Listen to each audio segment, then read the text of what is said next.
Hello guys, welcome to Potter Studio. So in this video, we will see, what if Harry walked into the Muggle police station at age 7 and exposed the Dursleys' abuse with memories. If you enjoy these kinds of stories, don't forget to show us some love by hitting the like button and subscribing to the channel. Your support means the world to us. Now, let's start the story. Chapter 1. The breaking point. The cupboard smelled like dust and old shoes and the copper tang of blood from where Harry had bitten through his lip to keep from crying out. He'd learned that lesson early. Crying made it worse. Crying meant Uncle Vernon would come back, face purple with rage, belt already in hand, demanding to know what Harry had to cry about. He'd give him something to cry about. So Harry had taught himself silence the way other children learn to tie their shoes, through repetition, through necessity, through the understanding that survival required adaptation. The darkness didn't bother him anymore. He'd spent more hours of his 7 years in this cupboard than out of it, and his eyes had grown accustomed to finding the thin line of light beneath the door, to mapping the space by touch and memory. 3 steps from the door to his mattress. The shelf above his head where he kept his broken soldiers, the ones Dudley had thrown away. The spider in the corner who Harry had named Charlotte, because he'd heard the name in a film once when Aunt Petunia thought he was cleaning the kitchen and the television was on. Charlotte was the closest thing Harry had to a friend. His back burned where the belt had caught him, 5 times, maybe 6, he'd lost count somewhere in the middle when the pain had whited out his thoughts. The offense this time had been existing in Dudley's line of sight when Dudley wanted to complain about his breakfast. Aunt Petunia had promised him pancakes, but the batter had gone wrong somehow. Harry suspected Dudley had poured salt into the flour bin again, just to watch his mother scramble, and Dudley had needed someone to blame. Harry was always available for blame. He pressed his cheek against the cool wood of the cupboard wall and let his mind drift, the way he did when the pain was too much and sleep wouldn't come. He thought about the television programs he'd glimpsed through doorways, the ones where children had bedrooms with windows and parents who hugged them and said they loved them. He thought about the books he'd stolen moments with in the library at school, the ones about magic and adventure and children who discovered they were special, who were whisked away to better places. He thought about the police programs. The ones where people in uniforms came to help when something bad was happening. Where they listened, and believed, and took the bad people away. Something shifted in Harry's chest. Not hope. He'd stopped believing in hope around the time Aunt Petunia had told him his parents were worthless drunks who died in a car crash because they were too stupid to live. Something harder than hope. Something colder. Knowledge. He knew things, Harry did. He knew that what happened in this house wasn't normal, because he'd seen the way other children moved through the world, unafraid, unbruised, certain of their place in it. He knew the Dursleys lied about him to the neighbors, calling him troubled, calling him a delinquent, making sure no one looked too closely at the thin, silent boy who appeared and disappeared like a ghost. He knew that somewhere, out there, were people whose entire job was to help children like him. He also knew that getting to those people would be difficult. That the Dursleys would stop him if they knew. That he'd have to be clever, and careful, and brave. Harry Potter had never felt particularly brave. But lying there in the dark, his back on fire and his stomach empty and his heart full of a terrible, clarifying anger, he realized that bravery might not be about feeling fearless. It might be about being so scared and so tired and so completely out of options that you did the frightening thing anyway, because the alternative was staying in this cupboard forever. He would not stay in this cupboard forever. He waited. The house fell silent in layers. First Dudley's television, then his elephant footsteps up the stairs, then the slam of his bedroom door. Then Uncle Vernon's heavy tread and the creak of the master bedroom floorboards. Aunt Petunia moved through the house like a wraith, checking locks, turning off lights, her shadow passing across the thin line of illumination beneath Harry's door. Finally, her footsteps ascended, and the house settled into its nighttime quiet. Harry counted to 1,000. Then he counted again, because being caught would mean more than another beating, it would mean suspicion, and watching, and probably a lock on the cupboard door that he couldn't open. At 2,000, he moved. He'd discovered the trick with the lock months ago, though he didn't understand it. If he pressed his palm against the mechanism and wanted desperately enough for it to open, sometimes it did. Not always. It seemed to depend on how strongly he felt, how clearly he could picture the lock clicking back, the door swinging free. The Dursleys called his inexplicable abilities his freakishness, and for a long time Harry had believed them, had believed there was something wrong with him, something unnatural and bad. But lately, he'd started to wonder if being a freak was really so terrible. After all, the Dursleys also called kindness a weakness and curiosity a fault. Maybe their definition of freakishness was equally wrong. He pressed his palm to the lock. He thought about the police station he'd seen from the school bus window, the blue lamp above the door, the serious-faced officers going in and out. He thought about walking through those doors and saying, "Help me, please, help me." The lock clicked. Harry caught his breath, held still, listened. The house remained silent. He eased the cupboard door open inch by inch, freezing whenever the hinges whispered, until the gap was wide enough for his thin body to slip through. The kitchen was dark, but Harry knew every obstacle by heart, the corner of the table that caught unwary shins, the squeaky board near the refrigerator, the drawer that stuck if you pulled it wrong. He moved through the space like smoke, gathering what he needed, his school shoes, worn but walkable. The jacket Dudley had outgrown and Aunt Petunia had grudgingly passed down, too big but warm enough. A torch from the emergency supplies Uncle Vernon kept under the sink. He thought about taking food, but decided against it. If he was caught outside, having provisions would look like planning.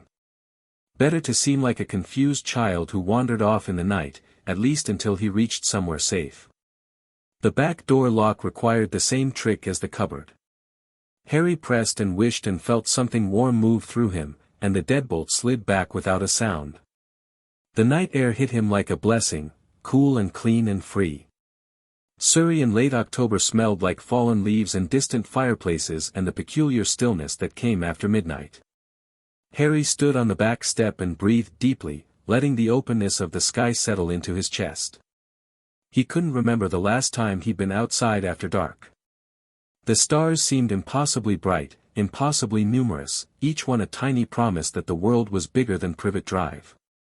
He had 3 miles to walk. He'd memorized the route on his last trip to the library, tracing his finger along the map while pretending to look for a book on local history. The police station sat at the edge of Little Whinging's small commercial district, past the park and the cinema and the row of shops where Aunt Petunia bought her gossip along with her groceries. 3 miles wasn't far. Harry had walked to school and back every day for 2 years, in all weather, often without breakfast. 3 miles in the cool quiet of night, with no one watching, no one hurrying him along, no one ready to punish him for stepping wrong, that sounded almost pleasant. He started walking. The streets of Little Whinging looked different at night.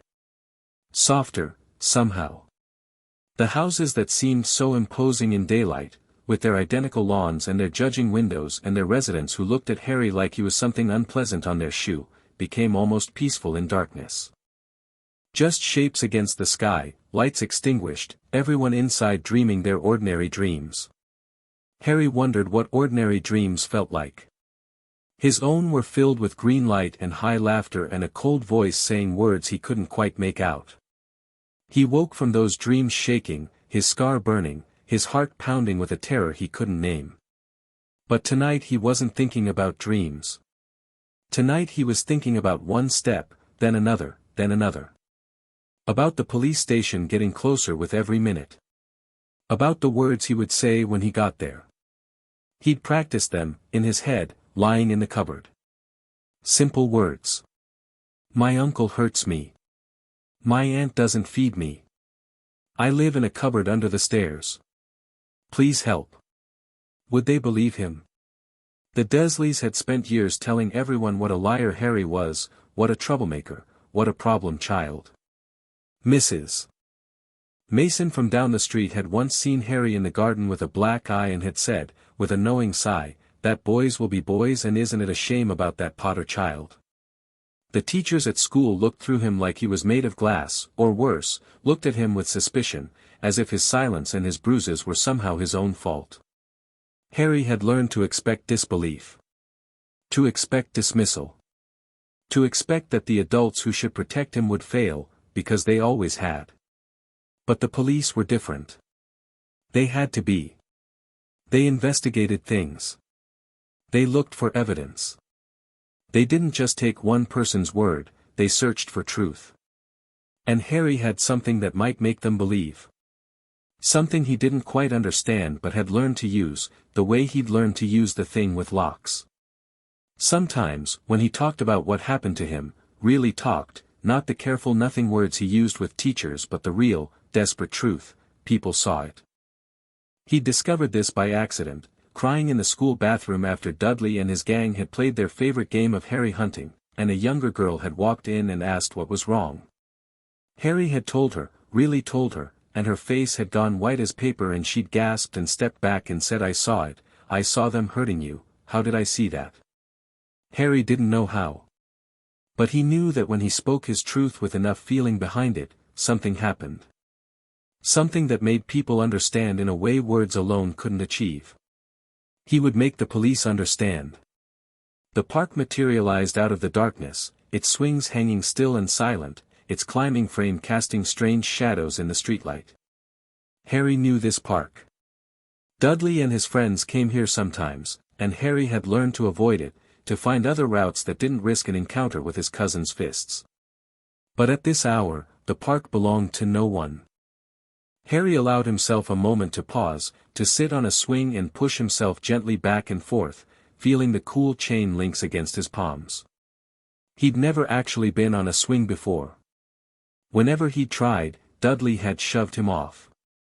The movement felt like flying might feel. Like freedom. Harry swung for exactly 60 seconds, he counted, because he couldn't afford to lose himself in the sensation, and then he got off and kept walking.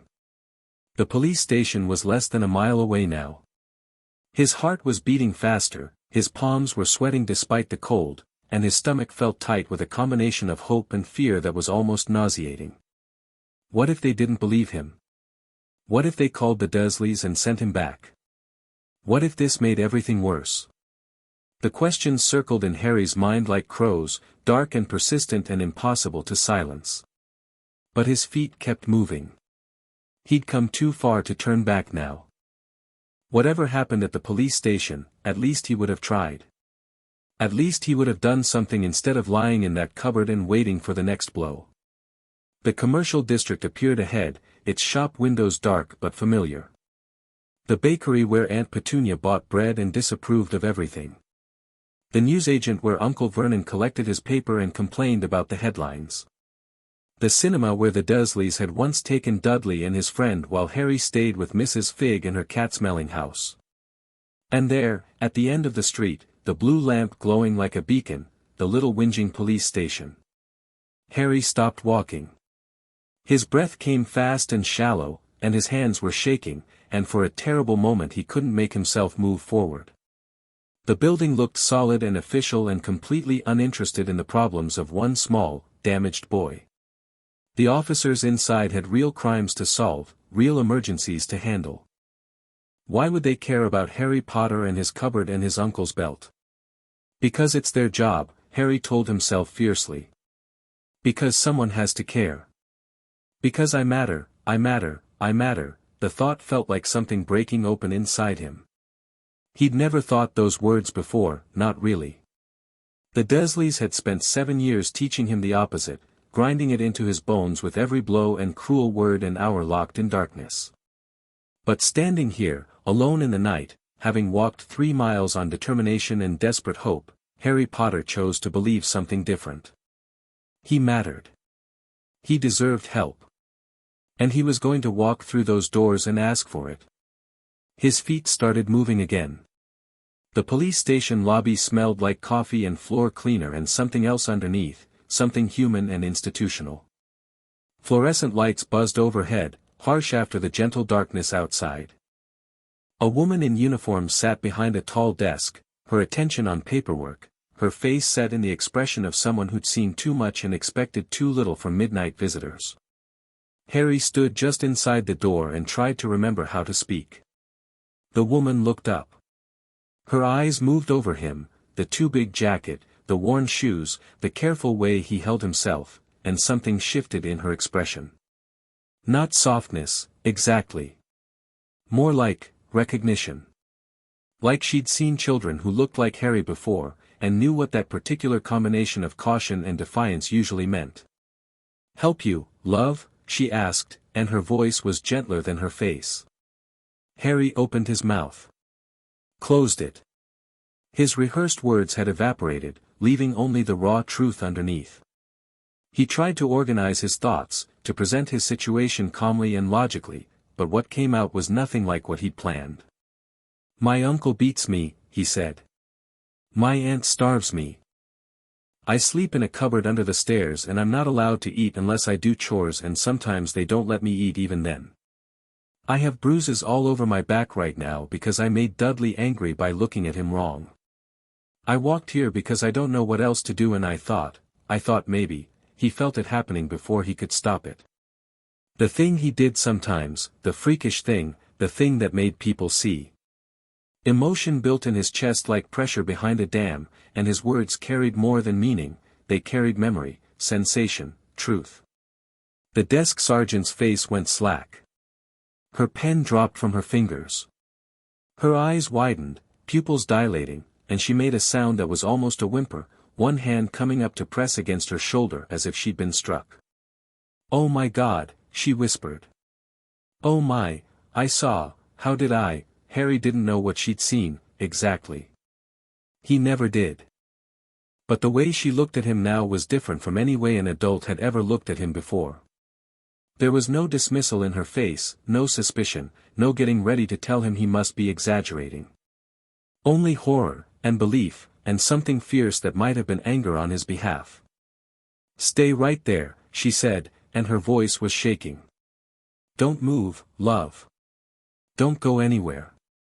She grabbed a phone and punched numbers with trembling fingers. Harry watched her and felt something loosen in his chest, something he hadn't even known was tight. She believed him. She'd seen, somehow, and she believed him. "This is Sergeant Davies at Little Whinging," she said into the phone. "I need child protection here immediately. And someone get D.I. Chen on the line. Yes, I know what time it is. Tell her it's bad. Tell her she needs to see this." She hung up and turned back to Harry. Her eyes were wet, and her jaw was set, and she came around the desk and knelt down so she was at his level, moving slowly, giving him plenty of time to back away if he wanted to. "My name's Sarah," she said. "I'm going to help you. No one is going to send you back to that house, do you understand? What's your name, love?" "Harry," he managed. "Harry Potter." The name meant nothing to her, just a string of sounds, but she nodded as if he'd given her something precious. "Harry. That's a good name. Right, Harry, I'm going to take you somewhere you can sit down, somewhere more comfortable than this lobby, and we're going to get you something to eat and drink. When's the last time you ate?" Harry had to think about it. "Yesterday. Lunch at school.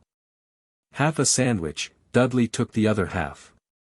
Sergeant Davies' face did something complicated. "Right. Food first, then. And while you eat, we're going to have some people come and talk to you, people whose whole job is helping kids like you. Is that all right?" Harry nodded. It was more than all right. It was everything he'd hoped for and been afraid to believe in. Sergeant Davies led him through a door and down a corridor and into a small room with soft chairs and a window looking out onto the back car park. She settled him onto one of the chairs and disappeared, returning a few minutes later with a cup of sweet tea and 2 chocolate biscuits from someone's desk drawer. "Best I could do at this hour," she said apologetically. "Proper food's coming." Harry hadn't had a chocolate biscuit he couldn't remember ever having a chocolate biscuit. He'd seen Dudley eat them, of course, 3 or 4 at a time while Harry stood in the corner and pretended not to be hungry. But actually eating one himself. He took a bite, and the sweetness exploded across his tongue, and for a moment he couldn't think about anything except how good it tasted. Sergeant Davies watched him with that complicated expression, the one that seemed to contain fury and gentleness in equal measure. "I'll be right outside," she said. "You're safe here, Harry. You're safe." She left the door open when she went, and Harry could hear her voice in the corridor, low and urgent, talking to someone else who'd arrived. He caught fragments. "You won't believe this, I don't know how but I saw it, get the DI here now." Harry finished his biscuit and started on the second one and felt, for the first time in his memory, like things might actually be okay. Detective Inspector Margaret Chin arrived 43 minutes later, which was impressive given that she'd been in bed in London when the call came. She was a small woman, Chinese-British, with short grey-streaked hair and eyes that missed nothing. She'd been working child protection for 18 years, had seen things that would break most people, and had developed a reputation for being impossible to rattle. The sergeant's report rattled her. "Run that by me again," she said, standing in the corridor outside the interview room. Through the window, she could see the boy, small for his age, clearly malnourished, with dark hair that stuck up in all directions and an unsettling self-possession in his bearing. He was sitting perfectly still, hands folded in his lap, watching the door with the wariness of an animal who'd learned to expect predators. "I don't know how to explain it, ma'am." Sergeant Davies was still shaking. 2 hours later. "He started telling me what happened, and I wasn't just hearing it. I was there. In his memories. I felt," she swallowed hard. "I felt the belt hit. I felt how hungry he was. I saw the inside of that cupboard like I was standing in it. That's not possible. I know it's not possible. But it happened." D.I. Chen had interrogated enough witnesses to know the difference between someone lying, someone mistaken, and someone telling a truth they didn't understand. Sergeant Davies wasn't lying or mistaken. She was genuinely, profoundly certain of what she'd experienced. Which meant either there was a gas leak causing shared hallucinations, or something very strange was happening with Harry Potter. "Has anyone else experienced this?" Chen asked. P.C. Morrison took his statement for the initial report. "Same thing, got about 2 sentences in and went white as a sheet. Said he could taste the boy's fear. I've got them separated, making sure they don't compare notes. Wanted you to see for yourself first." Chen nodded slowly. "Let me talk to him." She entered the interview room and closed the door behind her. The boy, Harry, watched her approach with that unsettling calm, his green eyes tracking her movements precisely. He looked like a child who had learned to read adults the way other children learn to read books, searching for signs of danger in every gesture and glance. "Hello, Harry," Chen said, pulling a chair around so she could sit facing him, not across the table but beside it, reducing the formality of the space. "My name is Margaret Chen. I'm a detective, which means I investigate when bad things happen to people, and I try to help fix them." "Sergeant Davies said you help children," Harry said. His voice was quiet but surprisingly steady. "That's right. I've helped a lot of children in situations like yours. I've heard what you told Sergeant Davies, but I'd like to hear it from you directly.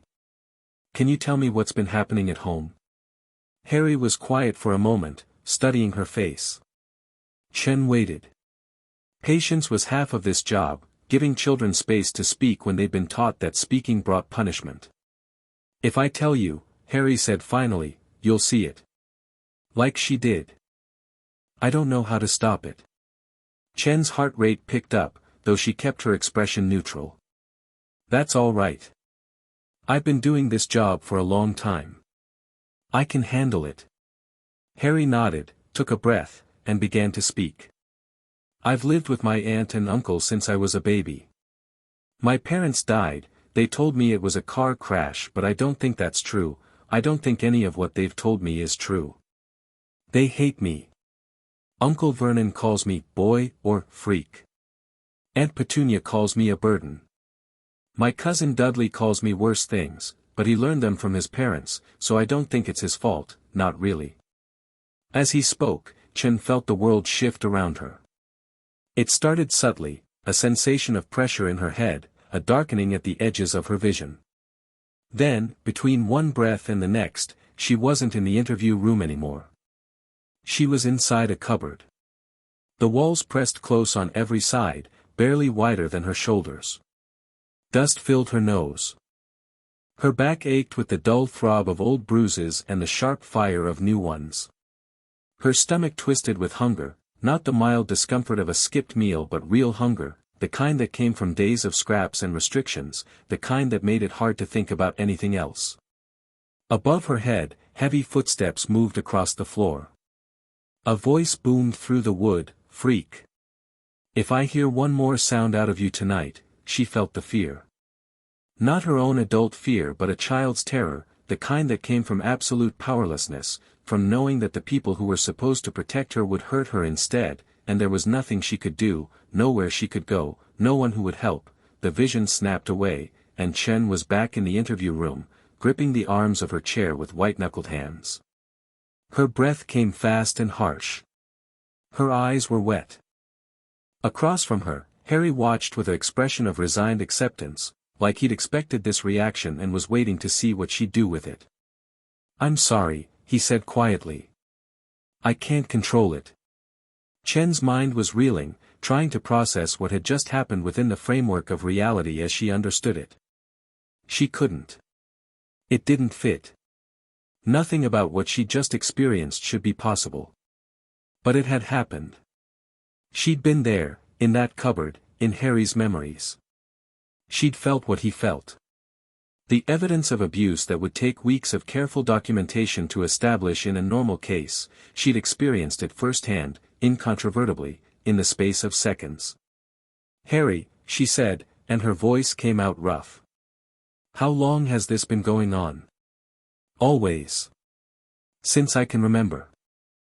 It got worse when I started school, because Dudley didn't like me doing better than him, so I had to make sure I didn't do better than him, and even then he needed someone to blame when things went wrong, and that was usually me."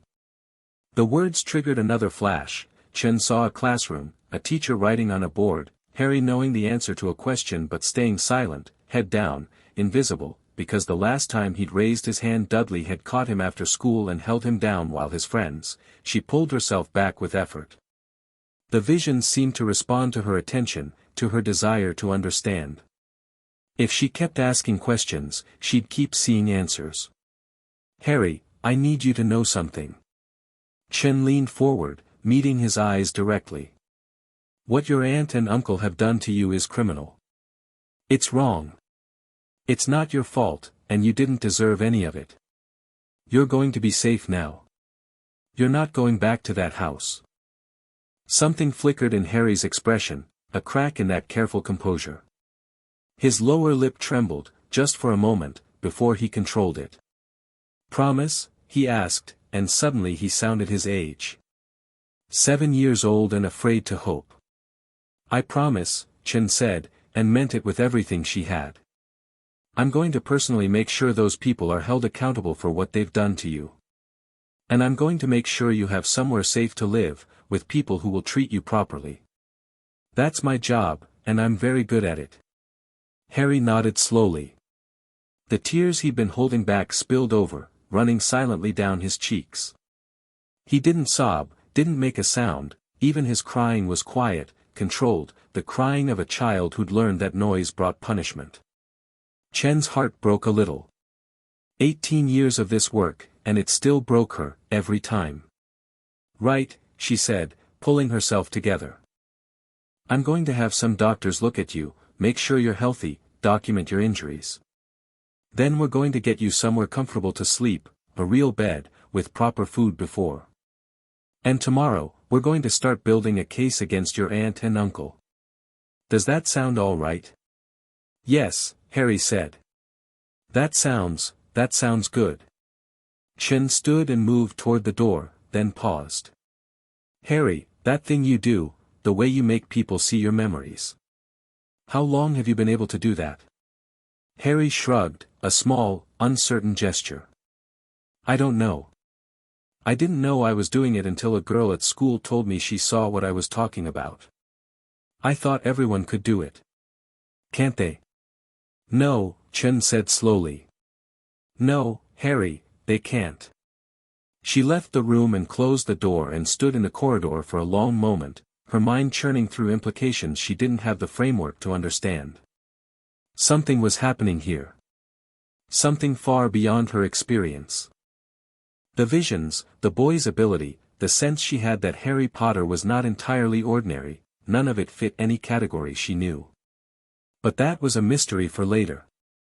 Right now, she had a child abuse case to build, and she was going to build the strongest case of her career. Whatever else Harry Potter might be, he was first and foremost a victim who deserved justice. Everything else could wait. The doctors came, efficient and careful, documenting Harry's injuries with clinical precision that couldn't quite mask their horror. The radiographs showed healed fractures, 3 of them, at different stages of recovery, suggesting separate incidents. The physical examination found malnutrition, vitamin deficiencies, scarring consistent with repeated trauma. The photographs would fill a folder that would make a jury weep. Through it all, Harry cooperated with the same unsettling composure, answering questions in that quiet, steady voice, allowing himself to be examined and photographed and documented as evidence of his own suffering. He didn't complain, didn't flinch, didn't ask for breaks. He moved through the process like someone who had decided to endure one more unpleasant thing, because unpleasant things were what his life was made of. Chen watched from outside the examination room and made notes and tried not to think about what would happen when word of this case got out. A child with mysterious abilities. Medical evidence that would make headlines. The boy's strange name, which meant nothing to her but which she'd already noticed provoked odd reactions from certain members of the morning shift. When P.C. Murphy had heard the name Harry Potter, he'd gone pale and asked her to repeat it. When she had, he'd muttered something about making a phone call and disappeared for 20 minutes. She'd seen him in the car park afterward, talking urgently into his personal mobile, looking around as if afraid of being overheard. Something was very wrong in Little Whinging. Something bigger than one abused child and his monstrous relatives. Chen could feel it, the way she'd learned to feel when a case was connected to something larger, an instinct built from years of investigations that started simple and turned complicated. But right now, her focus was Harry. Everything else could wait. Dawn was breaking over Surrey when Chen finally finished the initial paperwork. Harry had been fed, properly fed, a full breakfast that he'd eaten with the methodical attention of someone who'd learned not to take food for granted, and settled into a temporary placement at a children's home 20 miles away. Far enough that the Dursleys couldn't easily find him. Close enough that Chen could check on him. The arrest warrants for Vernon and Petunia Dursley had been issued. Officers were en route to Privet Drive. In a few hours, Harry's uncle and aunt would be in custody, and the long process of justice would begin. Chen sat at her desk and stared at the file she'd compiled, photographs, medical reports, interview transcripts, witness statements. It was damning evidence. Irrefutable. Any prosecutor would take one look at this case and start planning their victory speech. But there was one element she couldn't include. One piece of evidence that would make anyone who heard about it question her sanity. The visions. The way Harry made people see his memories. She'd talked to Davies, Morrison, the nurse who'd examined Harry, the social worker who'd processed his placement. Every one of them had experienced the same thing, the sensation of being inside Harry's memories, of feeling what he felt, of knowing the truth of his experiences with a certainty that transcended normal witness testimony. None of them could explain it. None of them wanted to talk about it, not officially. It was too strange, too impossible, too far outside the bounds of what reality was supposed to contain. Chen drummed her fingers on her desk and thought about P.C. Murphy and his mysterious phone call. She thought about the way Harry had said his parents' death wasn't really a car crash. She thought about how, despite 7 years of abuse, despite being systematically starved and beaten and confined, Harry Potter had walked 3 miles in the middle of the night to ask for help, had shown more courage and determination at 7 years old than most adults mustered in a lifetime. There was more to this story. More to this boy. And Chen was going to find out what it was. But first, she needed sleep. And then she needed to watch Vernon and Petunia Dursley realize that their years of cruelty had finally caught up with them. The arrest of the Dursleys made the local news by noon. Chen wasn't there for the arrest itself. She'd been ordered to get some rest after being awake for nearly 30 hours, but she watched the footage later. Vernon, apoplectic with rage, bellowing about his rights and his good name, and the boy being a liar who'd obviously manipulated everyone. Petunia, ice-pale and silent, her thin face set in an expression of martyred disbelief. Neither of them looked like monsters. They looked like ordinary people, a businessman and a housewife, pillars of their community, the last people you'd expect to find starving a child in a cupboard. That was the thing about monsters, Chen had learned. They rarely looked the part. The footage also showed the neighbors, gathered on their lawns to watch the spectacle. Some looked shocked. Some looked smug, like they'd known all along that something wasn't right in number 4. And some, Chen noted their faces, memorized their features, looked angry. Not at the Dursleys, but at the police. At the disruption to their quiet street. At the exposure of something they'd rather have kept hidden. Little whinging was circling its wagons. Whatever came next, this community was going to make things difficult. But Chen had dealt with difficult communities before. She'd dealt with powerful people closing ranks around abusers. She'd dealt with victims who were blamed and disbelieved and pressured to recant. And she'd won, more often than not, because she was patient and thorough and absolutely relentless when a child's welfare was at stake. Harry Potter was going to get justice. Chen would make sure of it. 3 days after the arrest, something strange happened at the police station. Chen was in her office, reviewing case files, when Sergeant Davies knocked on her door. "Ma'am, there's someone here to see you. About the Potter case." "A witness? Family member?"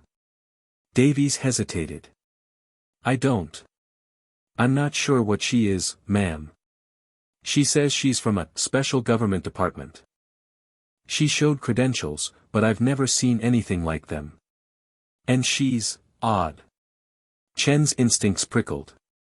"What kind of odd?" "She's wearing a cloak, ma'am. A proper cloak, like something out of a costume shop.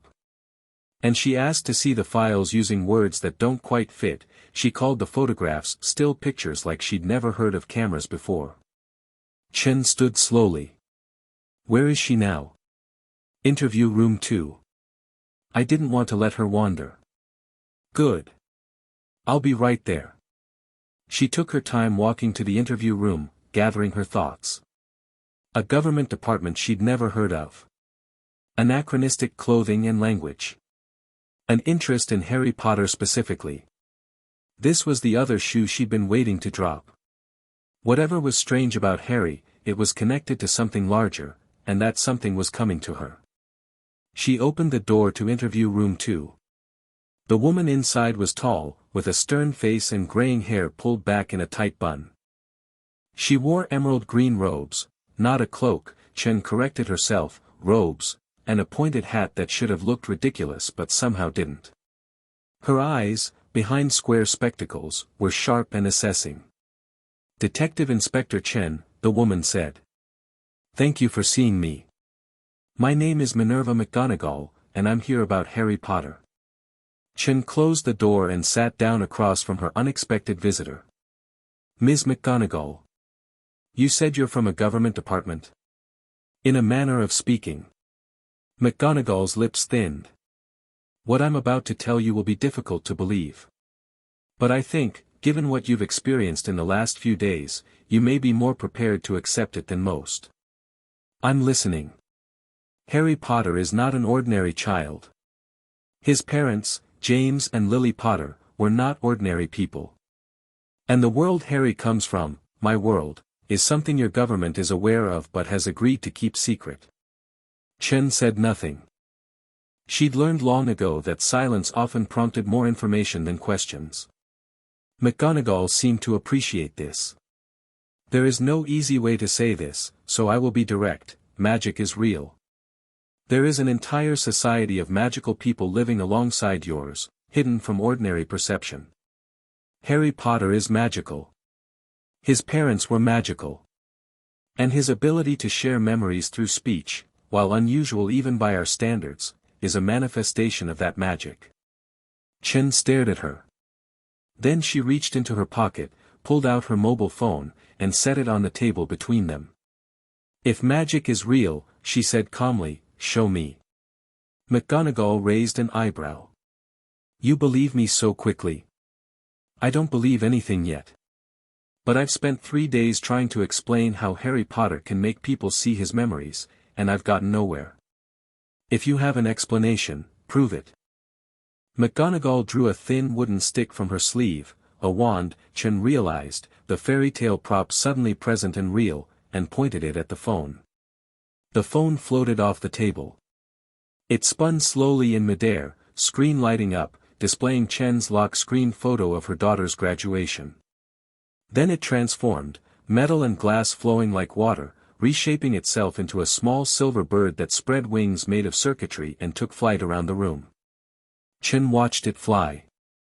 Her hands were steady. Her heart was pounding. The bird landed on the table and became a phone again. That's my work phone, Chen said, picking it up. All my case files are on it. I assure you, nothing has been altered. The transformation was purely physical. Forgive me if I verify that later. McGonagall nodded, a hint of approval in her expression. I would expect nothing less. Chen set the phone down and leaned forward. So magic is real. Harry is magical. Where have you been for the last 7 years while he was being beaten and starved by his relatives? The question hit home. McGonagall's stern composure cracked, revealing grief and guilt beneath. I warned against placing him there, she said quietly. The day he was left on their doorstep, and yes, he was left, like a parcel, in the middle of the night, I told Albus Dumbledore that they were the worst sort of people. I watched them all day. I saw how they treated their own son, the casual cruelty, the narrow-mindedness. I knew they would never love Harry. And yet he was placed there anyway. Dumbledore had reasons. Protections tied to blood. Harry's mother died protecting him, and her sacrifice created a magical shield that would keep him safe from certain threats. But that protection required him to live with blood relatives. Petunia Dursley was Lily's sister. So Harry's safety from these threats was more important than his safety from his own family. McGonagall flinched. When you put it that way. I'm putting it the way a jury will put it. A child was placed in an abusive home, and the people responsible knew, or should have known, that abuse was likely. They chose to prioritize other concerns over his immediate welfare. In my world, that's criminal negligence. I understand. And I'm not here to make excuses. McGonagall straightened, recovering her composure. I'm here because we need to discuss what happens next. Harry Potter is famous in our world. He's the boy who lived, the child who survived an attack by the darkest wizard in a century. His placement with the Dursleys was meant to be kept secret, to protect him from both enemies and the overwhelming attention of our society. But that secrecy has failed, and the failure has harmed him grievously. So now what? You swoop in and take him away to your magical world? It's more complicated than that. There are laws, magical laws, about how to handle situations where our world intersects with yours. There are procedures, protocols, officials who will want to have their say. Normally, we would simply erase the memories of everyone involved and start fresh. Chen's hand moved instinctively to her phone. You're not erasing anything. No. We're not. McGonagall met her eyes. Whatever we normally do, this situation is not normal. Harry's ability, what he did to you and the others, has never been documented before. Memories that he shares seem to resist modification. Our attempts to contain this situation through standard methods have already failed. You've tried to erase my memories. Not yours specifically. But the Obliviators, our memory modification specialists, have reported difficulties with everyone who witnessed Harry's projections. The memories don't respond to spells the way they should. Whatever Harry does when he shares his experiences, it creates something permanent. Chen absorbed this. So you can't cover this up. It seems not. Which means we need to find another way forward. One that protects both Harry and the secrecy our world depends on. McGonagall paused. And I believe you may be the key to making that work. Me? You have seen what Harry can do. You have experienced the truth of his suffering directly. You believe him in a way that cannot be undone. And you have the skills, the authority, and, forgive me, the stubbornness to see justice done. A faint smile crossed McGonagall's stern face. I watched your interview with Harry through observation charms. You're formidable, Inspector Chen. The kind of person who doesn't let go until the job is finished. Chen considered this for a long moment. What exactly are you proposing? A partnership. Between your investigation and ours. There will be a parallel process in our world, a hearing before our governing body, the Wisengamot, addressing the failures that led to Harry's placement and the crimes committed against him. I want you to be part of it. To ensure that Muggle, non-magical, justice has its say, and that the people responsible cannot hide behind magical law to escape accountability. And the secrecy your world depends on will have to bend, in this case. Some secrets must be kept. But others, when keeping them means protecting abusers, deserve to be broken. Chen looked at McGonagall for a long moment, assessing her the way she assessed suspects and witnesses and everyone else who passed through her professional life. The woman seemed genuine. Her guilt about Harry was real. Her desire to fix what had gone wrong appeared authentic. But there were things she wasn't saying. Things hidden behind the grief and the determination. Tell me about these threats you mentioned, Chen said. The ones Harry was being protected from. What exactly was so dangerous that leaving him with abusers was considered acceptable? McGonagall's face went very still. His name, she said finally, was Voldemort. And if you're going to be part of this, Inspector Chen, you need to understand exactly what Harry Potter has already survived, and what may still be coming. In a castle in Scotland, far from London streets, an old man with a long white beard sat in his office and stared at a small silver instrument on his desk.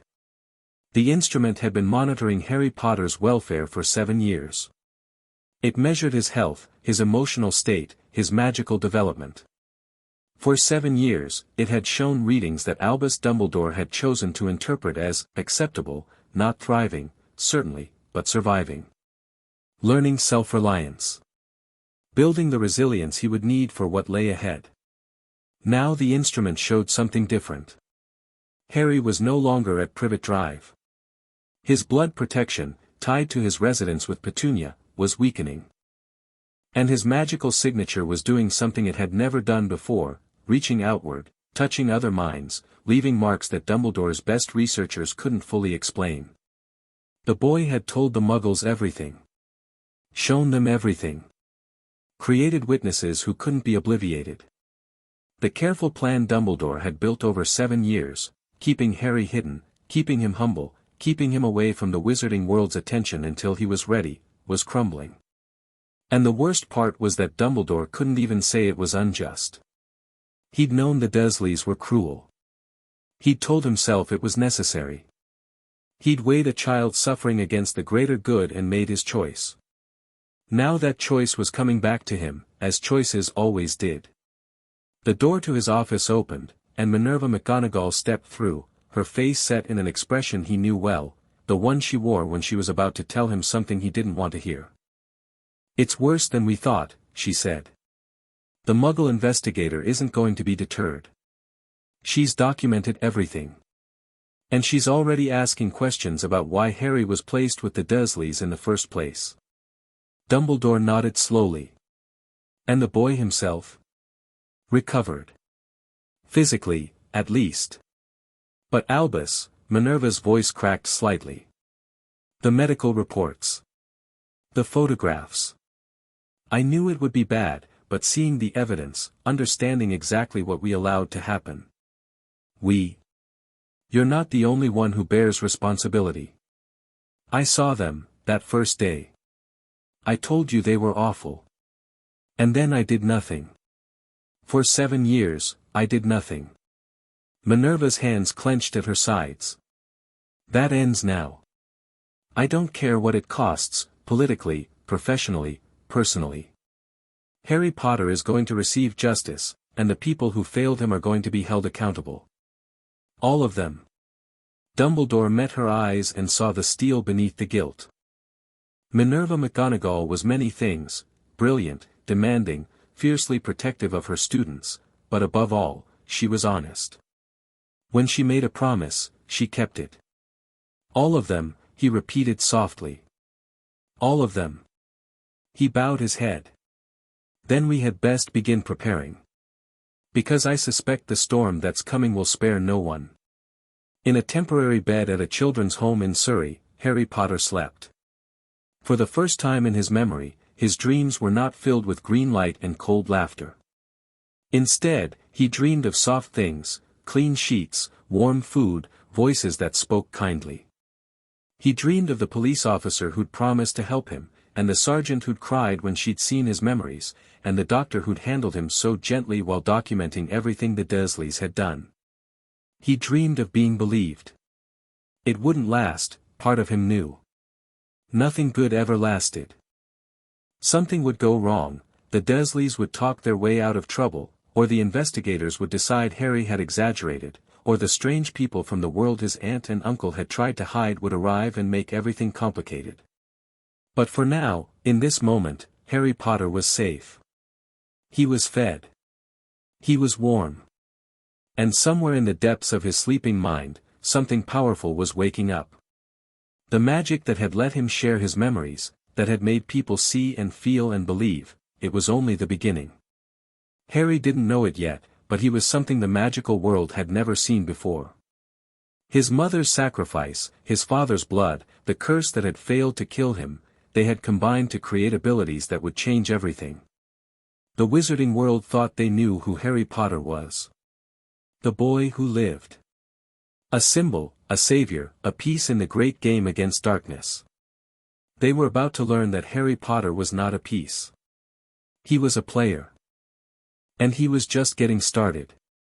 Chapter 1 and Chapter 2, The Collision of Worlds. The morning after Minerva McGonagall's visit, D.I. Chin arrived at the station to find chaos. 3 people in robes were arguing with Sergeant Davies at the front desk. 2 wore the deep purple of what Chin now recognized as official magical attire, ministry types, she guessed, bureaucrats who moved through the world expecting deference. The third was a harried-looking man in lime green robes with a badge that read, Obliviation Services. Davies spotted Chen and the relief on her face was palpable.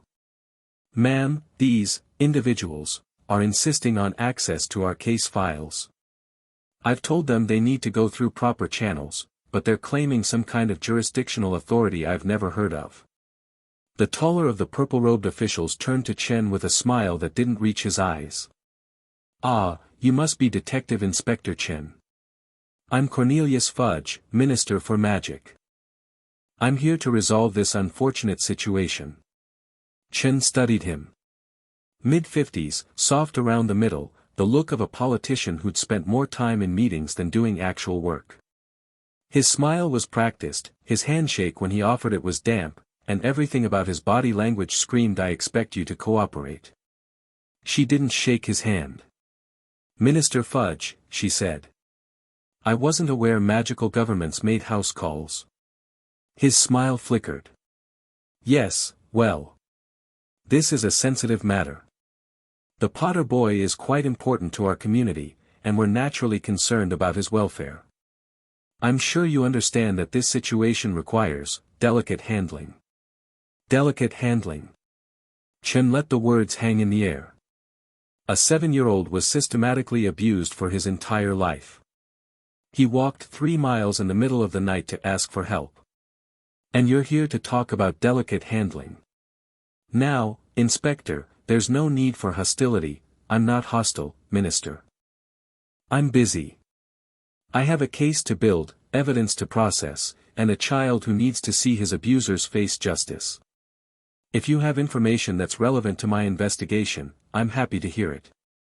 If you're here to make this situation disappear, you're wasting your time. Fudge's face reddened.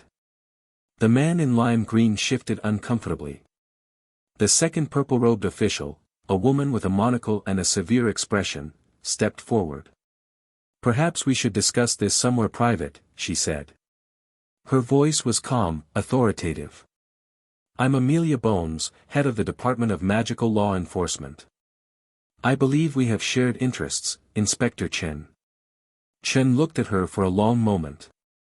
Unlike Fudge, this woman had the bearing of someone who actually worked for a living. The set of her jaw, the directness of her gaze, these were things Chen recognized. A fellow investigator.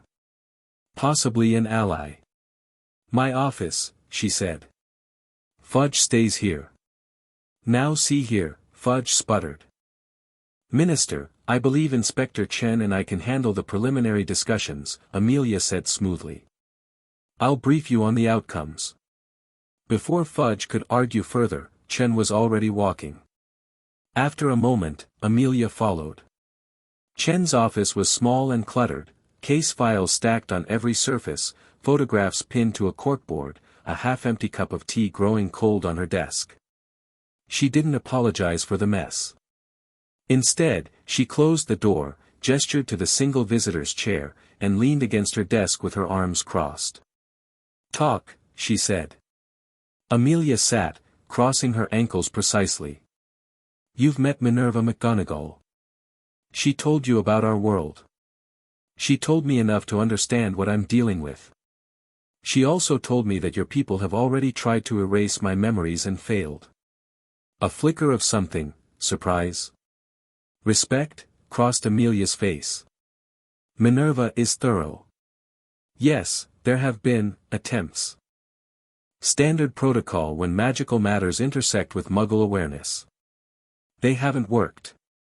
Whatever Harry Potter did when he shared his memories with you, it's created something our magic can't undo. Good. Inspector Chen, I'm not here to fight you. I'm here because a child was horrifically abused, and I want justice as much as you do. Possibly more. Then why did Fudge come along? Amelia's expression tightened. Because the minister sees this as a political problem to be managed, not a crime to be solved. Harry Potter is significant in our world. His placement with the Dursleys was arranged by Albus Dumbledore, who is one of the most powerful figures in magical Britain. Exposing the failure of that placement threatens powerful interests. And you? What do you see this as? I see a 7-year-old boy with healed fractures and malnutrition and scars from a belt. I see a system that should have protected him and didn't. And I see an opportunity to make sure it never happens again. Amelia met Chen's eyes. I've spent 20 years in magical law enforcement. I've fought dark wizards, investigated murders, sent people to prison for terrible crimes. But this might be the most important case of my career. Because it's not about catching a criminal, it's about exposing a rot at the heart of our society. Chen said nothing for a long moment, evaluating. She'd interviewed thousands of people over her career. She'd learned to read sincerity, to spot deception, to sense the hidden agendas behind smooth words. Amelia Bones believed what she was saying. That didn't mean she could be trusted, people could be sincere and still have blind spots, but it meant something. What do you propose? Chen asked finally. A joint investigation. Parallel tracks, your prosecution of the Dursleys through Muggle courts, and a wizarding inquiry into how Harry was placed with them and why nobody intervened.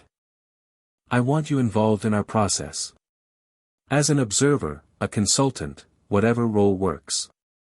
I want Muggle eyes on our justice system, because I don't trust everyone in it to do the right thing. You want me to keep your people honest. I want evidence that can't be dismissed. Harry's memory projections affect Muggles and magical folk alike. You've experienced them, we've experienced them, and none of us can pretend we didn't see what we saw. That shared evidence is unprecedented. It could change everything. Chen considered this.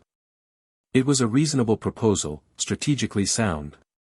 But there was something Amelia wasn't addressing. What about Harry himself? What happens to him when all this is over? Amelia's expression softened slightly. That's complicated. The blood protections Dumbledore placed require him to live with blood relatives. With the Dursleys imprisoned, those protections will fail. There will be pressure to place him with a magical family. Several have already expressed interest. Interest based on his celebrity, not his welfare. Almost certainly. Which is why I'm going to recommend that any custody decision involve both magical and Muggle input. You know this child, Inspector. You've seen his experiences. Your perspective should matter. My perspective is that Harry should have a say in where he lives. He spent 7 years having no control over anything. The worst thing we could do is shuffle him to yet another placement without consulting him. Amelia nodded slowly. I can work with that. The door to Chen's office burst open. Davies stood in the doorway, slightly out of breath. Ma'am, we have a problem. The Dursley arraignment, something's happening. The little whinging magistrate's court was a modest building, more accustomed to traffic violations and petty disputes than cases that made national news. Today, it was surrounded by reporters, photographers, and a crowd of onlookers drawn by the sensational details that had leaked to the press. Chen pushed through the crowd with Amelia beside her, both of them ignoring the shouted questions and flashing cameras. Inside, the courthouse hallway was packed, police, solicitors, court officials, and a handful of people whose robes marked them as magical, trying unsuccessfully to blend in. The Dursleys had been brought from holding for their arraignment. Vernon, red-faced and belligerent, was loudly proclaiming his innocence to anyone who would listen. Petunia sat rigid and pale, her eyes fixed on some middle distance, her hands clasped in her lap. But something was wrong. Chen spotted it immediately, the way the prosecutor was conferring urgently with the judge's clerk, the way certain court officials were glancing at Vernon with expressions of confusion rather than condemnation. What's happening? She demanded, approaching the prosecutor, a young man named Davies, no relation to the sergeant, who she'd worked with on several previous cases. I don't know, Davies said, and his voice was shaky. Something's changed. The arraignment was going normally, and then Vernon Dursley started talking about his nephew, and suddenly, he stopped. His face had gone pale. Suddenly what? I can't remember. Chen felt ice slide down her spine. What do you mean, you can't remember? I know there was something important. Something about the evidence. But when I try to focus on it, it's just blank. Like fog. Davies shook his head, frustrated. I've been doing this for years. I don't forget details. But I'm standing here, and I can't remember why this case matters. Chen grabbed his arm. The photographs. The medical evidence. The documented injuries. I know we have photographs. I know there's documentation. But I can't. He trailed off, his expression increasingly distressed. What's happening to me? Chen turned to Amelia, who had been watching the exchange with growing alarm. Your people. The memory modification, this isn't us, Amelia said sharply. Obliviation doesn't work like this. It's precise, you remove specific memories, not general awareness. And we agreed to stand down. Fudge was annoyed, but he accepted that conventional methods had failed. Then who? A commotion at the front of the courtroom cut her off. Vernon Dursley had risen to his feet, his face triumphant.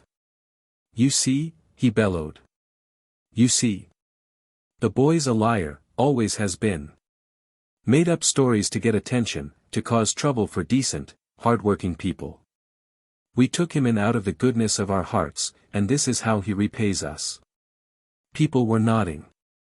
Chen watched in horror as heads throughout the courtroom bobbed in agreement, as expressions of outrage shifted to skepticism, as the tide of public opinion turned in real time.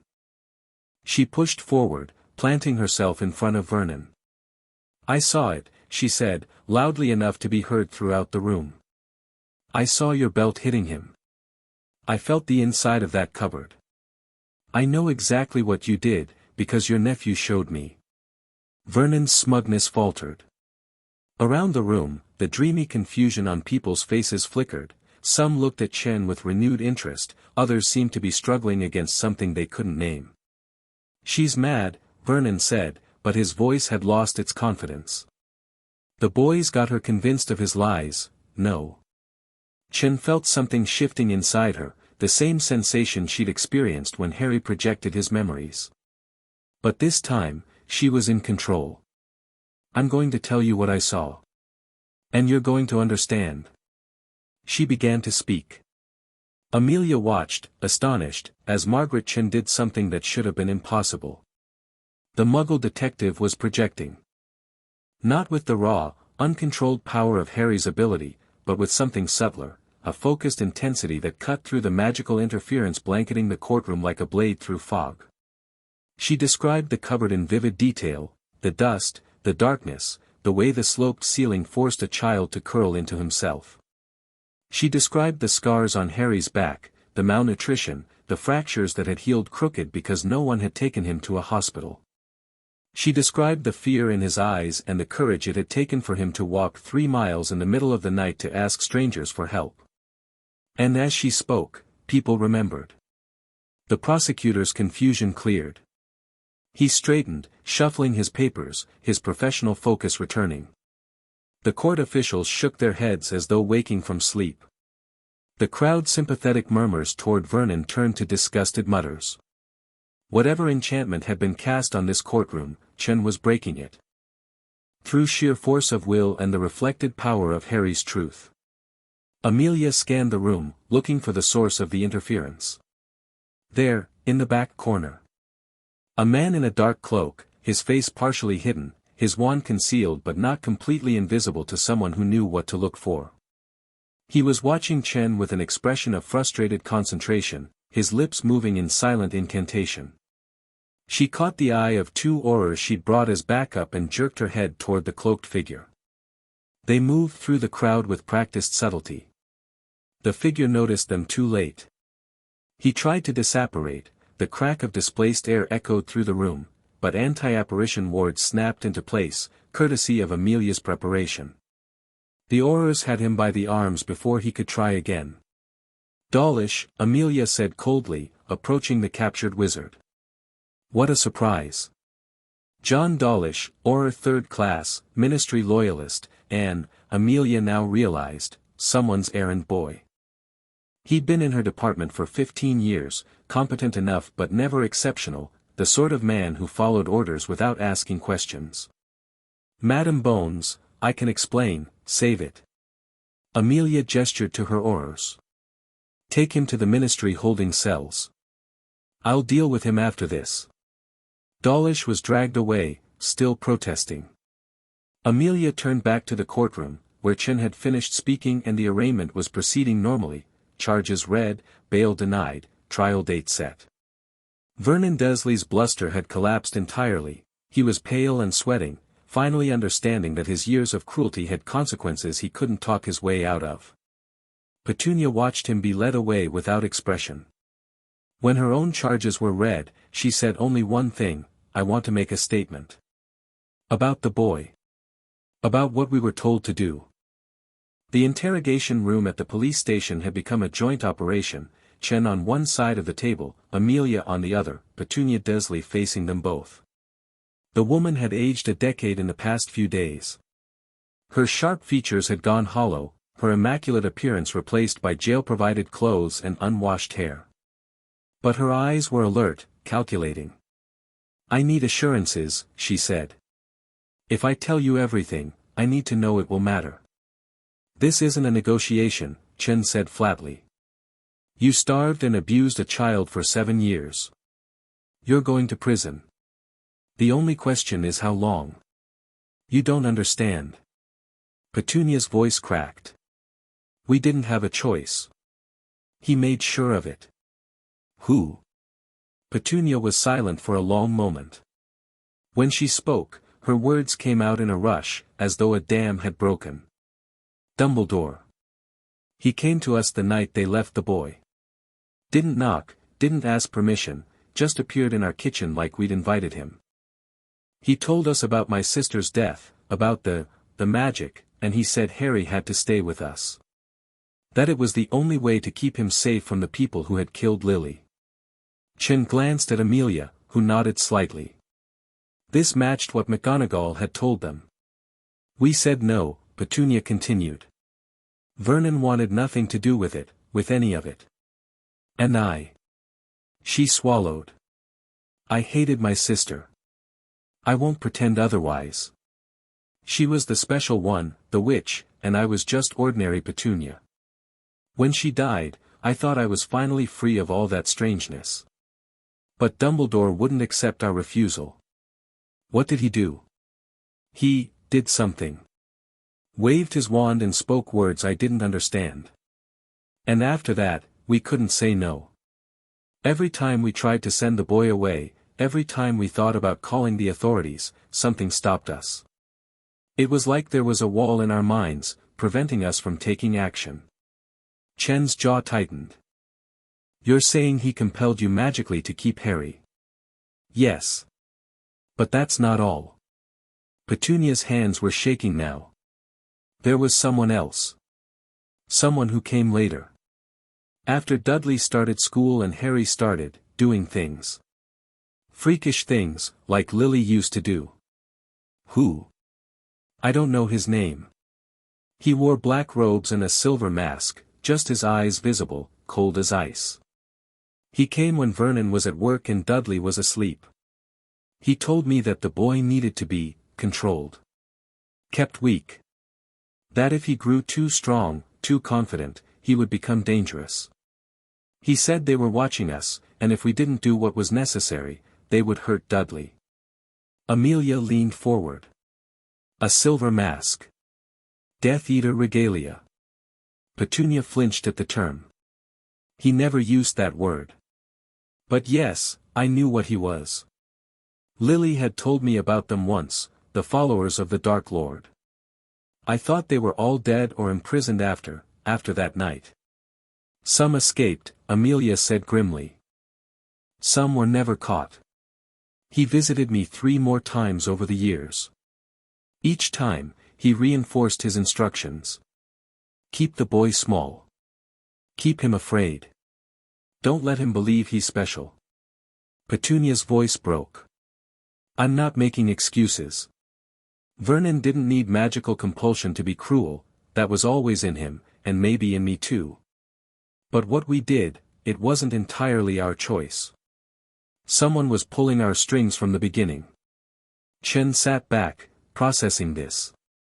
If Petunia was telling the truth, and the raw emotion in her voice suggested she was, then the Dursleys' abuse was part of something larger. A conspiracy to keep Harry Potter vulnerable. To prevent him from becoming whatever his enemies feared he might be.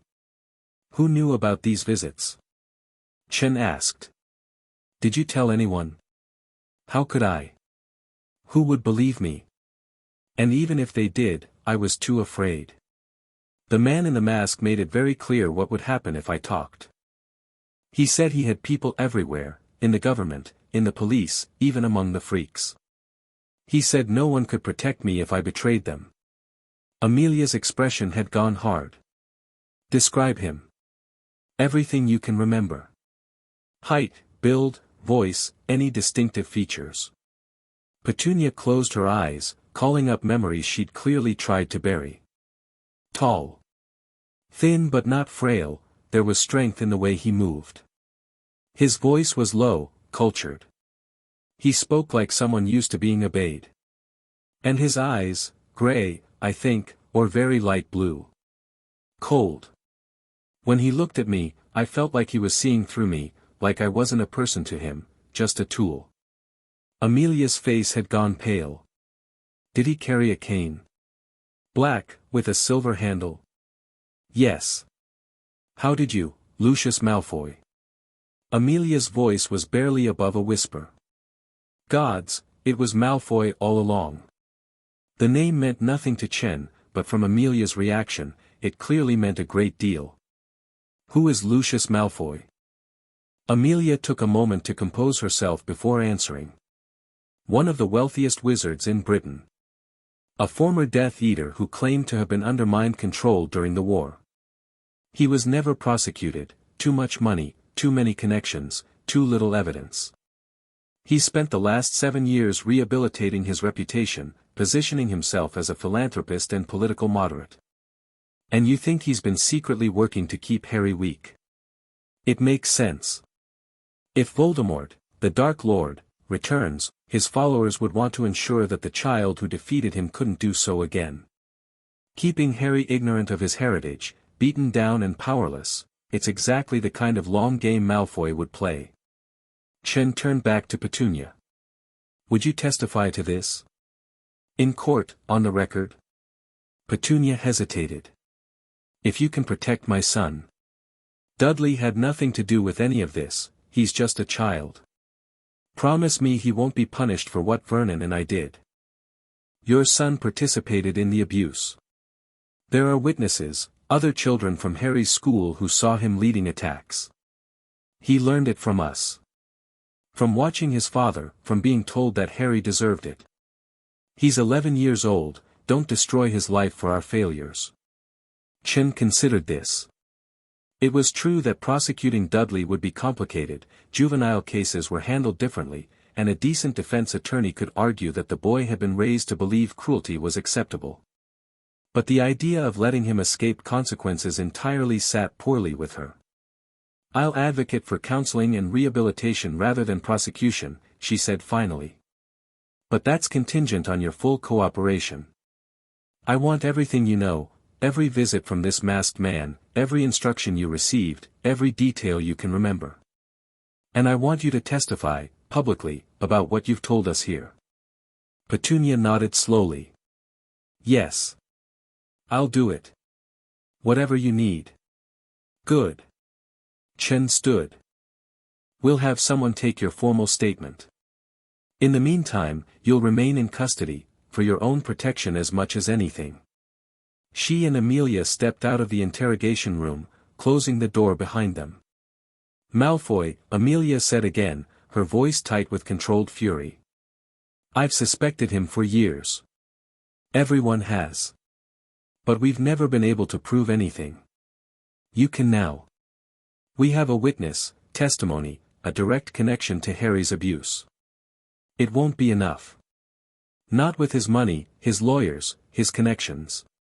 He'll claim Petunia is lying, that she's trying to shift blame. He'll say he's never owned a silver mask in his life. Amelia shook her head. We need more.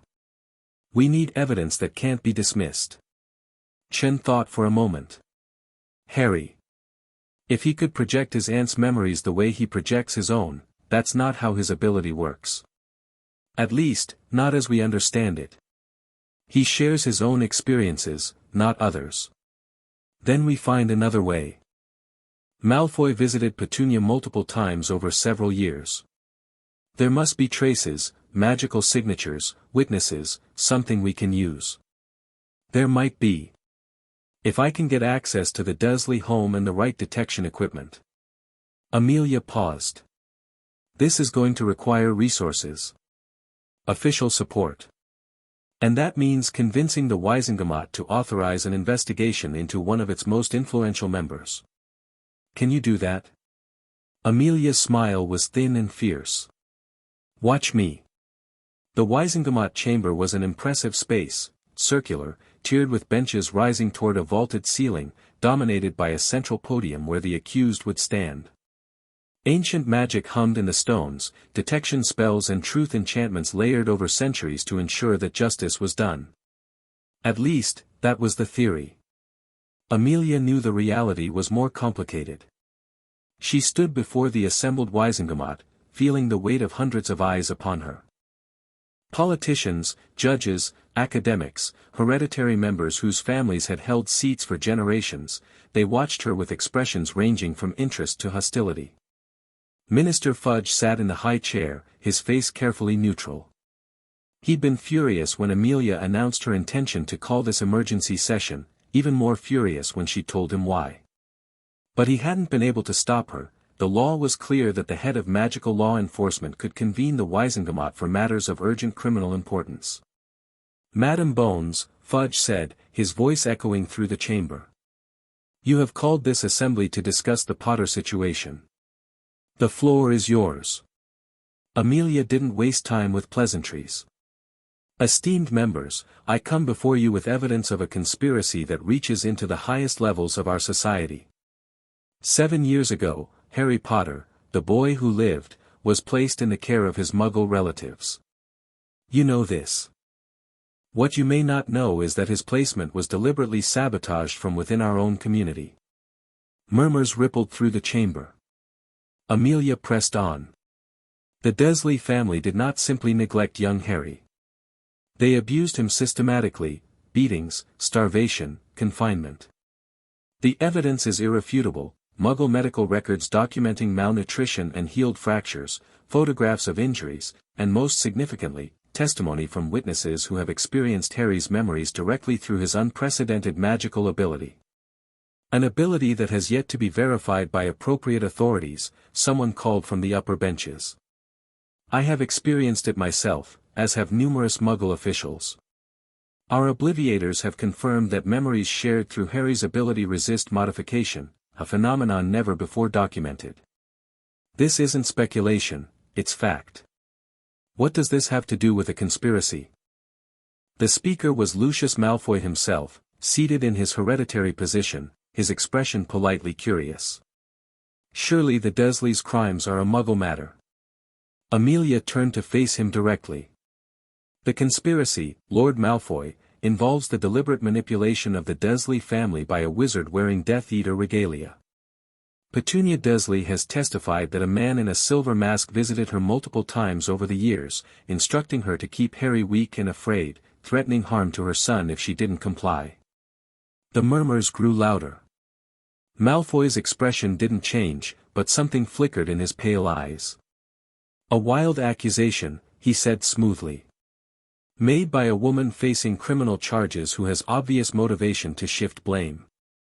Perhaps. That's why I'm requesting authorization to investigate. If Mrs. Dursley is lying, an examination of her home will prove it. There will be no traces of magical intrusion, no residue of the visits she describes. But if she's telling the truth? Amelia paused, letting the implication hang in the air. Then someone in this room may be responsible for years of systematic child abuse. The chamber erupted. Members shouted questions, accusations, demands for clarification. Fudge banged his gavel repeatedly, calling for order. This is outrageous. Malfoy had risen to his feet, his composure finally cracking. You're suggesting that one of us, a member of this august body, was involved in harming the boy who lived? I'm suggesting that the evidence warrants investigation, Amelia said calmly. Surely you're not opposed to that, Lord Malfoy. If you have nothing to hide, you have nothing to fear. I find it interesting, another voice cut through the chaos, that Lord Malfoy is so quick to oppose an investigation he claims will exonerate him. The speaker was Augusta Longbottom, matriarch of the ancient and noble house of Longbottom, her vulture-topped hat as distinctive as her sharp tongue. Her grandson had been born the same year as Harry Potter, and she had particular views about those who had escaped justice after the last war. I second Madame Bones' request, Augusta continued. Let the investigation proceed. Let the truth come out. If there are Death Eaters walking free among us, using their positions to harm children, we deserve to know. The vote was closer than it should have been. But in the end, the political reality was simple. No one wanted to be seen opposing an investigation into child abuse. The motion passed, and Amelia had her authorization. As the session adjourned, she caught Malfoy's eye across the chamber. His expression was composed again, his brief flash of anger hidden behind a mask of aristocratic disdain. But his eyes were calculating. Dangerous. The eyes of a man who was already planning his next move. The game was on. Harry had been watching the proceedings through a borrowed pensieve, projected onto a viewing screen in the Ministry's protected witness suite. D.I. Chen sat beside him, having been given special dispensation to accompany him, an unprecedented arrangement that had required Amelia's personal intervention. "That's him," Harry said quietly, pointing at Malfoy's image. "I've seen him before." Chen turned to him sharply. "Where? When?" Harry frowned, searching his memory. "I don't know exactly. It's not a clear image, more like a feeling. But when I saw his face, something recognized him." "Something in your memories?" "Maybe. Or maybe something from before the memories I can access." Harry's expression was troubled. "The night my parents died, I have flashes of it, but they don't make sense. Green light, a cold laugh, someone screaming. And sometimes I see faces, but they're blurry, like looking through dirty glass." "Harry." Chen chose her words carefully. "Do you think you might be able to focus on those flashes?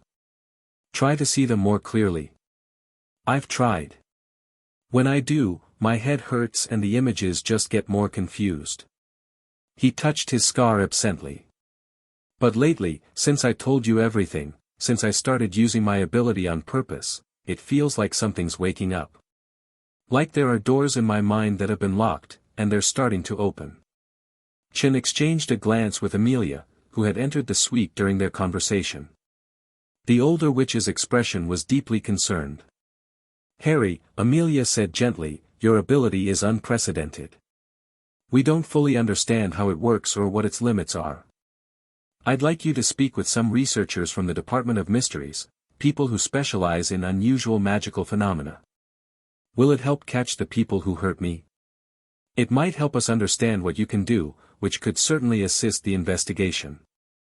Harry considered this for a moment, then nodded. "All right. But I want Detective Chen there too. She's the only adult who's never lied to me." Chen felt something tighten in her chest. The trust in Harry's voice, the matter-of-fact way he said it, "never lied to me," as if that was such a rare quality that it merited special mention. "I'll be there," she promised. "Whatever happens next, you won't face it alone." The Department of Mysteries occupied the lowest level of the Ministry of Magic, accessible only through a black door at the end of a long corridor. The Unspeakables, the researchers who worked there, were famous for their secrecy, their strange experiments, and their indifference to normal Ministry politics. Chen had expected some kind of laboratory, cold and clinical. What she found was more like a library crossed with a museum, shelves stretching toward invisible ceilings, artifacts humming with power behind glass cases, doorways leading to spaces that shouldn't geometrically fit within the building's footprint. The Unspeakable assigned to assess Harry was a woman named Croaker, no first name given, no title offered. She wore gray robes that seemed to shift when you weren't looking directly at them, and her face had the ageless quality that Chen was learning to associate with powerful magic users. "Fascinating," Croaker murmured, studying Harry through a monocle that showed different colors depending on the angle. "His magical core is unusual. Layered. I see his own signature, of course, but there's something else beneath it. Something that shouldn't be there." "What does that mean?" Chen asked. "It means he carries more than his own magic." Croaker lowered the monocle, her expression intent. "Mr. Potter, do you know what a Horcrux is?" Harry shook his head. "It's a form of dark magic, possibly the darkest. A wizard splits their soul and anchors a piece of it to an object, granting them a form of immortality. The object becomes infected, in a sense. It carries the essence of its creator." Chen felt a chill run down her spine. "Are you saying Harry is infected with something?" "I'm saying his magical signature shows traces of another soul. Damaged, fragmented, but present. Croaker's eyes never left Harry's face. The night Voldemort tried to kill you, Mr. Potter, his killing curse rebounded. The official history says it destroyed him. But dark magic of that magnitude doesn't simply disappear. Some of it had to go somewhere. Harry's hand went to his scar again, unconsciously. My scar. It hurts sometimes. When I have dreams about green light and a cold voice. The connection point, Croaker said, nodding. A piece of Voldemort's soul, anchored in your flesh. It's been dormant for 7 years, but your recent awakening, the development of your memory projection ability, has begun to stir it. What does that mean for Harry? Chen demanded. Is he in danger? He's always been in danger. But this explains several things, including why certain parties might want him kept weak. If Voldemort has Horcruxes, he isn't truly dead. He's waiting. And if he returns, the fragment in Mr. Potter's scar could become a liability, or an asset, depending on one's perspective. Can you remove it? Harry asked. His voice was steady, but Chen could see the fear in his eyes. The piece of his soul. Can you take it out of me? Croaker was silent for a long moment. That is a very complex question, Mr. Potter. Horcrux removal typically requires the destruction of the host object. In your case, you'd have to kill him, Chen said flatly. Not necessarily. There are theoretical alternatives, rituals, sacrificial magic, willing soul transfer. But they're untested, dangerous, and might not work. Croaker met Harry's eyes with something like compassion. For now, the safest course is to strengthen your own magical core. The more powerful you become, the more contained the fragment will be. Your mother's sacrifice created protections that have been keeping it dormant. We need to ensure those protections remain strong. The blood protections, Amelia said. She'd been listening from the doorway, her expression grim. The ones tied to his residence with blood relatives. Precisely. With the Dursleys incarcerated, those protections are failing. Mr. Potter needs a new anchor, someone who shares his blood and can provide the same kind of sacrifice-based magic. There is no one, Harry said quietly. My parents were only children. The Dursleys are my only relatives. Magical adoption creates blood ties, Croaker said thoughtfully. Under certain ritual conditions. It would need to be someone powerful, someone willing to sacrifice significantly for your protection. She paused. And, ideally, someone the ministry can't easily control or pressure. The door to the chamber opened, and a new voice spoke from the threshold. I believe I might be able to assist with that. Chen turned to see an old man with a long white beard and half-moon spectacles, wearing robes that sparkled with silver threads. His expression was solemn, but there was something in his eyes, guilt, determination, or perhaps both. Professor Dumbledore, Harry said. His voice was carefully neutral, but Chen noticed how his body tensed, how his hands curled into fists at his sides. Hello, Harry. Dumbledore stepped into the room, ignoring the protective way Chen moved to position herself between him and the boy. I owe you a great many apologies, and a great many explanations. But first, I need to tell you something I should have told you 7 years ago. What's that? Dumbledore's eyes were very bright, very blue, and very old. The truth, Harry. About your parents, about Voldemort, about the prophecy that marked you for death before you were born. Everything I've kept from you, trying to protect you, only to fail at the one protection that mattered most. He conjured a chair and sat down, suddenly looking every one of his many years. It's time you understood what you're truly facing. And why some people want so desperately to control you. The story took hours to tell. Voldemort's rise to power. The Order of the Phoenix. A prophecy made in a dusty pub, overheard by the wrong ears, setting in motion events that would claim countless lives. 2 families marked for death, the Potters and the Longbottoms, because their sons were born as the 7th month died. A spy who betrayed the Potters to their enemy. A sacrifice that invoked magic older than wands. And at the center of it all, a baby in a crib, screaming as green light filled the room, somehow surviving what no one had ever survived before.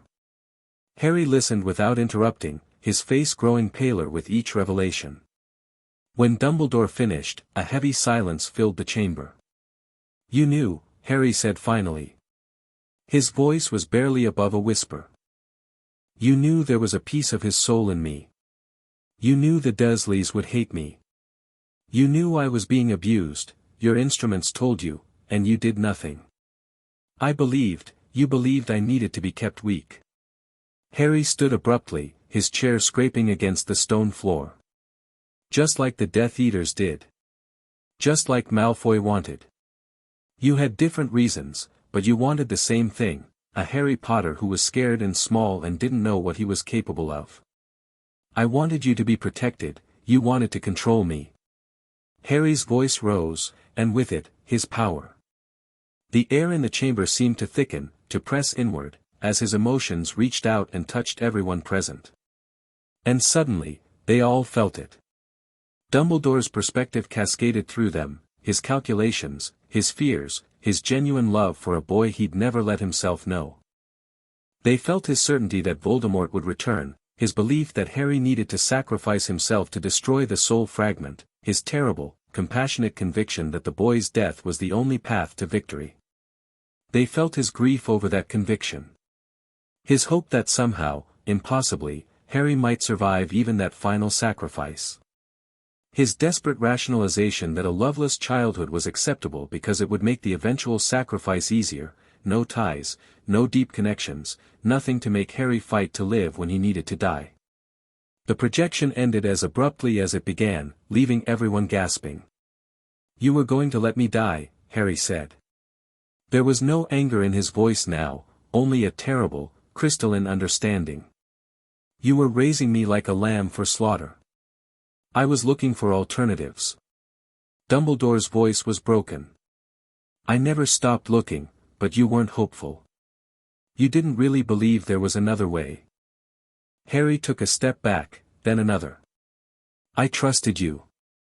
When I was lying in that cupboard, dreaming of someone who would come and save me, I imagined someone like you, wise, powerful, kind.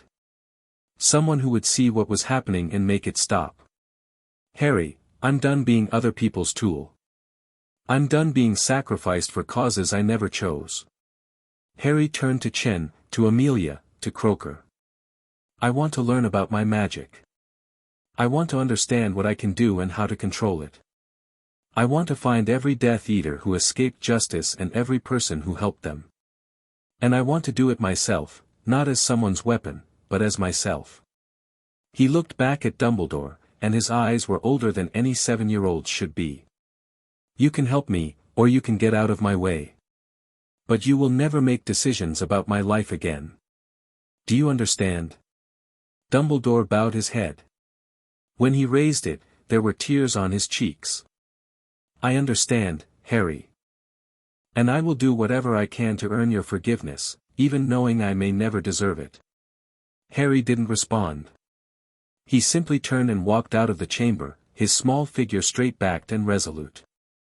Chen followed him, because she'd made a promise, and because she knew that whatever came next, Harry Potter was going to need someone in his corner who had nothing to gain and nothing to lose. Behind them, the most powerful wizard in Britain sat alone with his grief, wondering if he'd finally destroyed the one thing he'd spent 7 years trying to save. That night, Lucius Malfoy received a visitor.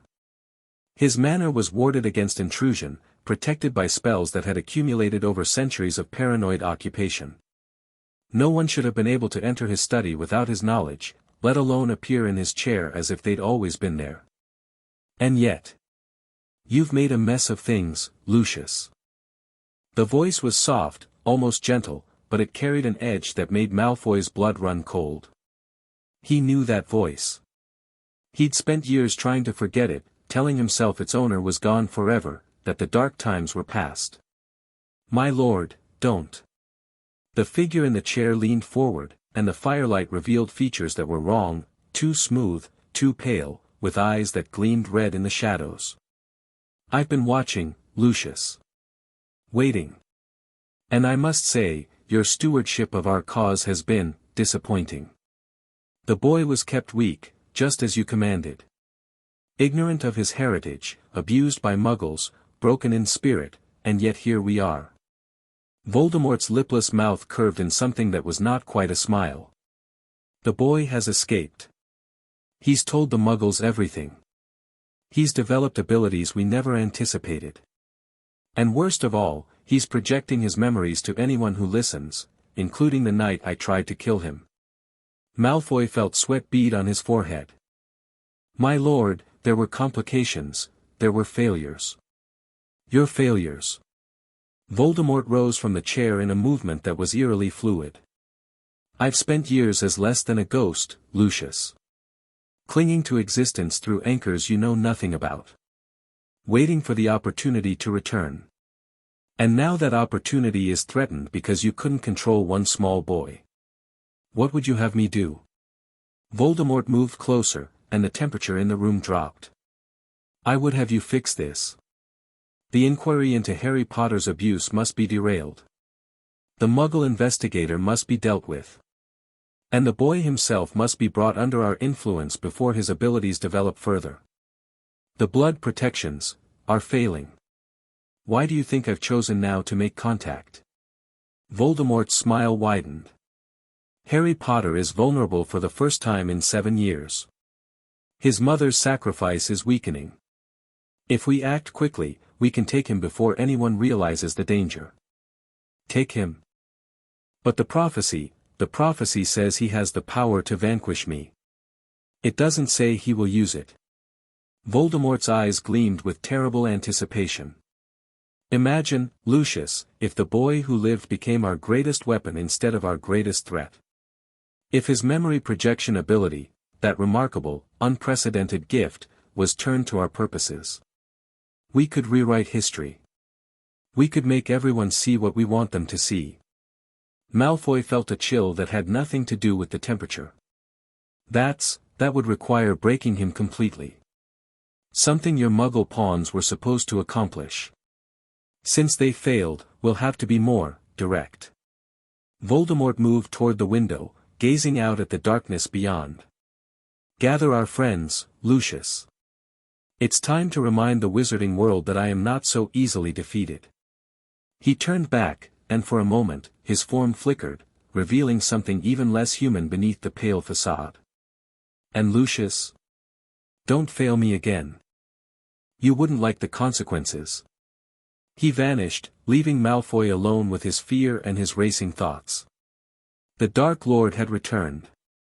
And everything Lucius had built, his reputation, his power, his carefully maintained innocence, was about to be put to the ultimate test.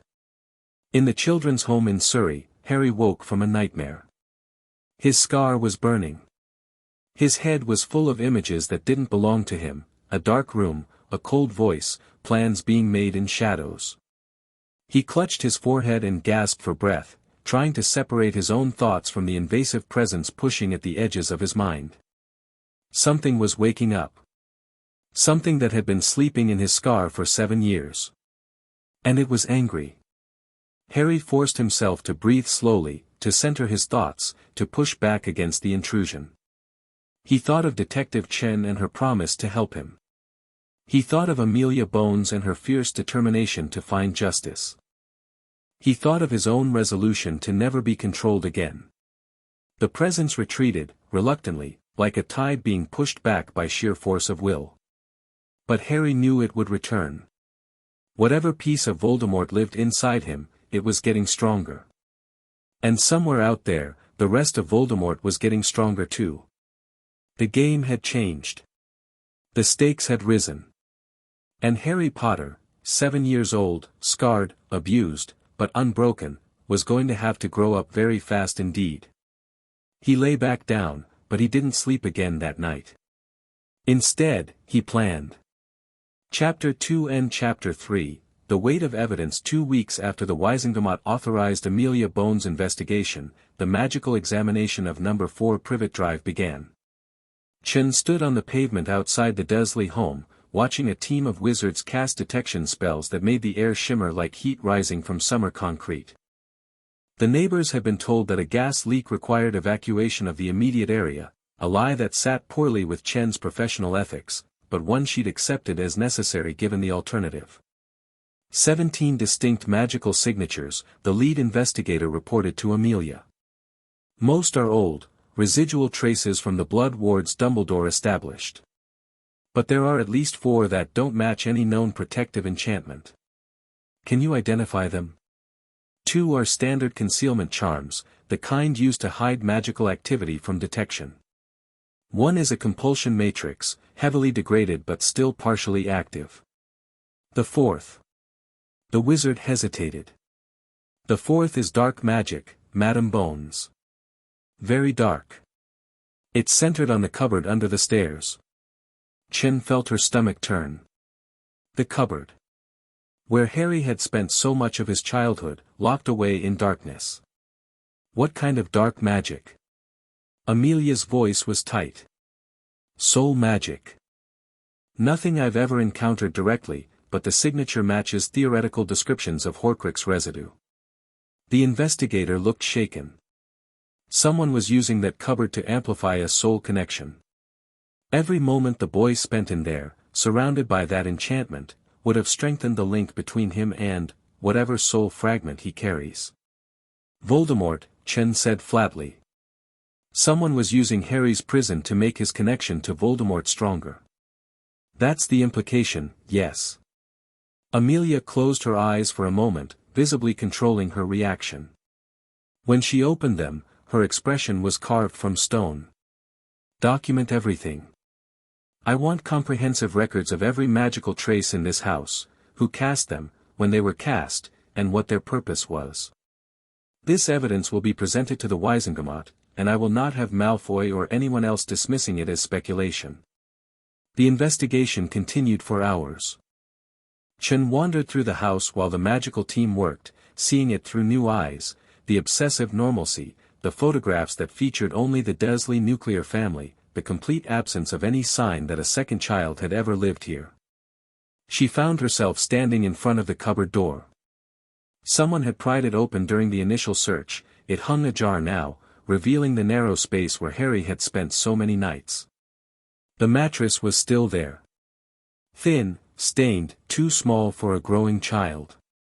A single blanket, threadbare and gray. The broken soldiers Harry had mentioned, lined up on a shelf like silent witnesses. Chen had seen crime scenes that turned her stomach. She'd investigated murders, assaults, the worst that humans could do to each other. But standing here, in this tiny prison, she felt something shift in her chest, a cold, implacable fury that settled into her bones and refused to leave. This was evil.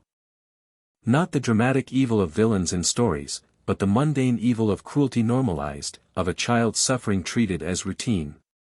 The Dursleys had done this. And someone, Malfoy, Voldemort, whoever else was involved, had encouraged it, amplified it, turned it into a weapon. They would pay. All of them. Chen would make sure of it. The evidence report was delivered to the Wizengamot 3 days later. Chen attended the session as an official observer, seated in a gallery reserved for non-magical witnesses. Harry sat beside her, having insisted on being present despite Amelia's concerns. He wore wizarding robes for the first time, dark blue, simple, provided by McGonagall, and his expression was unreadable as he watched the proceedings unfold. The magical analysis confirms Mrs. Dursley's testimony, Amelia announced, her voice carrying clearly through the chamber. At least 4 unauthorized enchantments were placed on the property at number 4 Privet Drive. 2 were concealment charms, likely intended to hide the other magical activity from Ministry detection. 1 was a compulsion matrix targeting the adult residents, not strong enough to force specific actions, but sufficient to amplify existing resentments and reduce inhibitions against violence. Murmurs swept through the chamber. Chen watched Malfoy's face, but the man's expression remained carefully neutral. The 4th enchantment, Amelia continued, was dark magic of the highest order. Soul magic, specifically designed to strengthen a connection between Mr. Potter and a foreign soul fragment. This enchantment was centered on the cupboard where Mr. Potter was frequently confined. Its purpose was clear: to ensure that the piece of Voldemort's soul residing in Mr. Potter's scar grew stronger, not weaker, during his years of captivity. Now the murmurs became gasps. Several Wizengamot members turned pale, others leaned forward with expressions of horrified fascination. "This is speculation," Malfoy said, rising smoothly to his feet. "Dark magic signatures can be difficult to interpret. We have no proof that these enchantments were placed by anyone specific, or that their purpose was as claimed." "We have magical signature analysis," Amelia replied. "Each wizard's magic carries distinct characteristics, as unique as a fingerprint. 2 of the signatures found at Privet Drive match samples on file, one from the compulsion matrix, one from the soul magic enchantment." She paused, letting the tension build. The compulsion matrix was cast by Peter Pettigrew, believed dead since 1981. Shock rippled through the chamber. Chen didn't recognize the name, but from the reactions around her, it clearly meant something significant. "And the soul magic," someone called out. Amelia's gaze swept across the chamber, finally settling on Lucius Malfoy. "The soul magic was cast by Lucius Malfoy, Lord of the ancient and noble house of Malfoy, seated member of this Wizengamot." Chaos erupted. Malfoy's denial was immediate, vehement, and utterly unconvincing to anyone watching his eyes rather than listening to his words. "This is a fabrication," he shouted over the din, "a political attack by my enemies, using forged evidence to destroy my reputation. I demand that this so-called analysis be examined by independent experts." "Your demand is noted," Amelia said coolly. "And it will be granted, after you've been taken into custody for questioning. You can't arrest me. I'm a member of this body. I have immunity that can be suspended by a 2/3 vote of the Wizengamot when evidence suggests involvement in crimes against magical children." Augusta Longbottom's voice cut through the chaos like a blade. "I call for such a vote immediately." The vote was swift and decisive. Whatever protection Malfoy's wealth and connections usually provided, the evidence was too damning, the crime too visceral. A child had been tortured, magically and physically, and Malfoy's signature was all over the methods used. Aurors moved to take him into custody. Malfoy's composure finally cracked. He struggled, shouting threats and promises of retribution, his aristocratic mask slipping to reveal the desperate man beneath. And then his eyes found Harry. "You," he hissed. "You little freak, you'll pay for this. When my master returns, your master is a parasite living in my scar," Harry said. His voice was calm, carrying clearly through the chamber despite its quietness. "And I'm going to cut him out, one piece at a time. Starting with you." Something passed between them, a crackle of magical energy, a clash of wills. Malfoy flinched as though struck, and then the Aurors were dragging him away, and the moment passed. Chen put a hand on Harry's shoulder. "You okay?" Harry nodded slowly. "I saw something. When he looked at me, I saw inside his mind, just for a second. He's scared. Not of prison, not of the Wizengamot. He's scared of what happens when Voldemort finds out he failed. Can you do that on purpose? Look into people's minds? I don't know. It's never happened before." Harry frowned, considering. "But maybe I can learn." The interrogation of Lucius Malfoy lasted 3 days. At first, he refused to speak, demanding lawyers, citing ancient privileges, threatening everyone from the interrogators to the minister himself. But Amelia had anticipated this. She had something Malfoy hadn't counted on. Veritaserum. The truth potion was heavily regulated, usable only in cases of highest importance with Wizengamot authorization. The charges against Malfoy, conspiracy to commit child abuse, use of dark magic, suspected Death Eater activity, more than qualified. Under the potion's influence, the truth poured out of him. He had been contacted by Voldemort's spirit 3 years after the Dark Lord's fall. The entity that had once been the most feared wizard in Britain was reduced to a shade, a fragment clinging to existence through soul anchors hidden across the country. It had found Malfoy through his dark mark, the brand that linked all Death Eaters to their master, and had given him instructions. Keep the Potter boy weak. Ensure his magic remained undeveloped. Strengthen the soul connection, so that when Voldemort eventually returned to full power, he could use the boy as a vessel, a weapon, a sacrifice. Malfoy had obeyed. He had modified the blood wards Dumbledore placed, adding his own dark enchantments. He had visited Petunia Dursley, using threats and compulsion to ensure the abuse continued. He had monitored Harry's development through ministry contacts, intervening whenever the boy showed signs of magical strength. And he was not alone. There are others, Malfoy said, his voice flat and mechanical under the Veritaserum. Death Eaters who escaped justice, who pretended reformation, who have been working quietly to prepare for the Dark Lord's return. We have people in the ministry, in Hogwarts, in every major institution. When he rises again, we will be ready. Names, Amelia demanded. Give me names. The list was long. Some names were expected, known sympathizers, families with dark reputations. Others were shocking, respected officials, trusted educators, people who had rebuilt their lives after the war and were now revealed as sleeper agents for a cause they'd never truly abandoned. Chen, watching from behind a one-way observation charm, felt the scale of the conspiracy settle onto her shoulders. This wasn't just about Harry anymore. This was about an entire shadow network, embedded in wizarding society, waiting for the moment to strike. And at the center of it all, a monster who refused to stay dead. Harry's response to Malfoy's revelations was not what Chen expected. She found him in the Ministry's protected witness suite, sitting cross-legged on the floor with his eyes closed. The air around him seemed to shimmer slightly, as though heat were rising from his skin. Harry. I'm practicing, he said without opening his eyes. Trying to understand what I felt when Malfoy looked at me.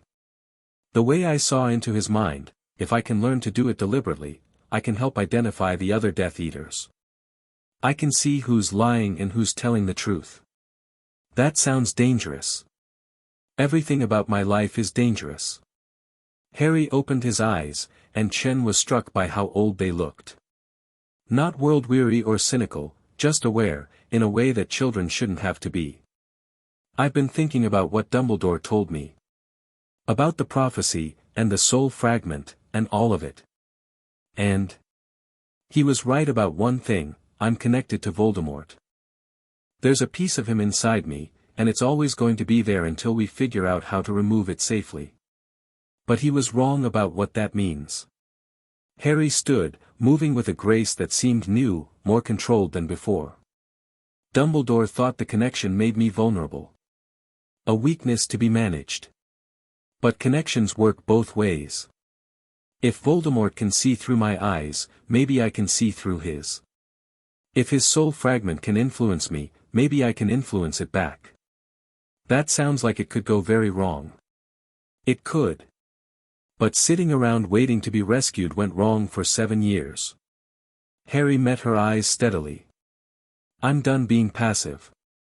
I'm done letting other people decide what I can and can't do. I have power, real power, and I'm going to learn how to use it. Chen considered him for a long moment. Her instinct was to protect, to caution, to urge him to let the adults handle things. But she'd spent enough time with Harry to know that approach would fail.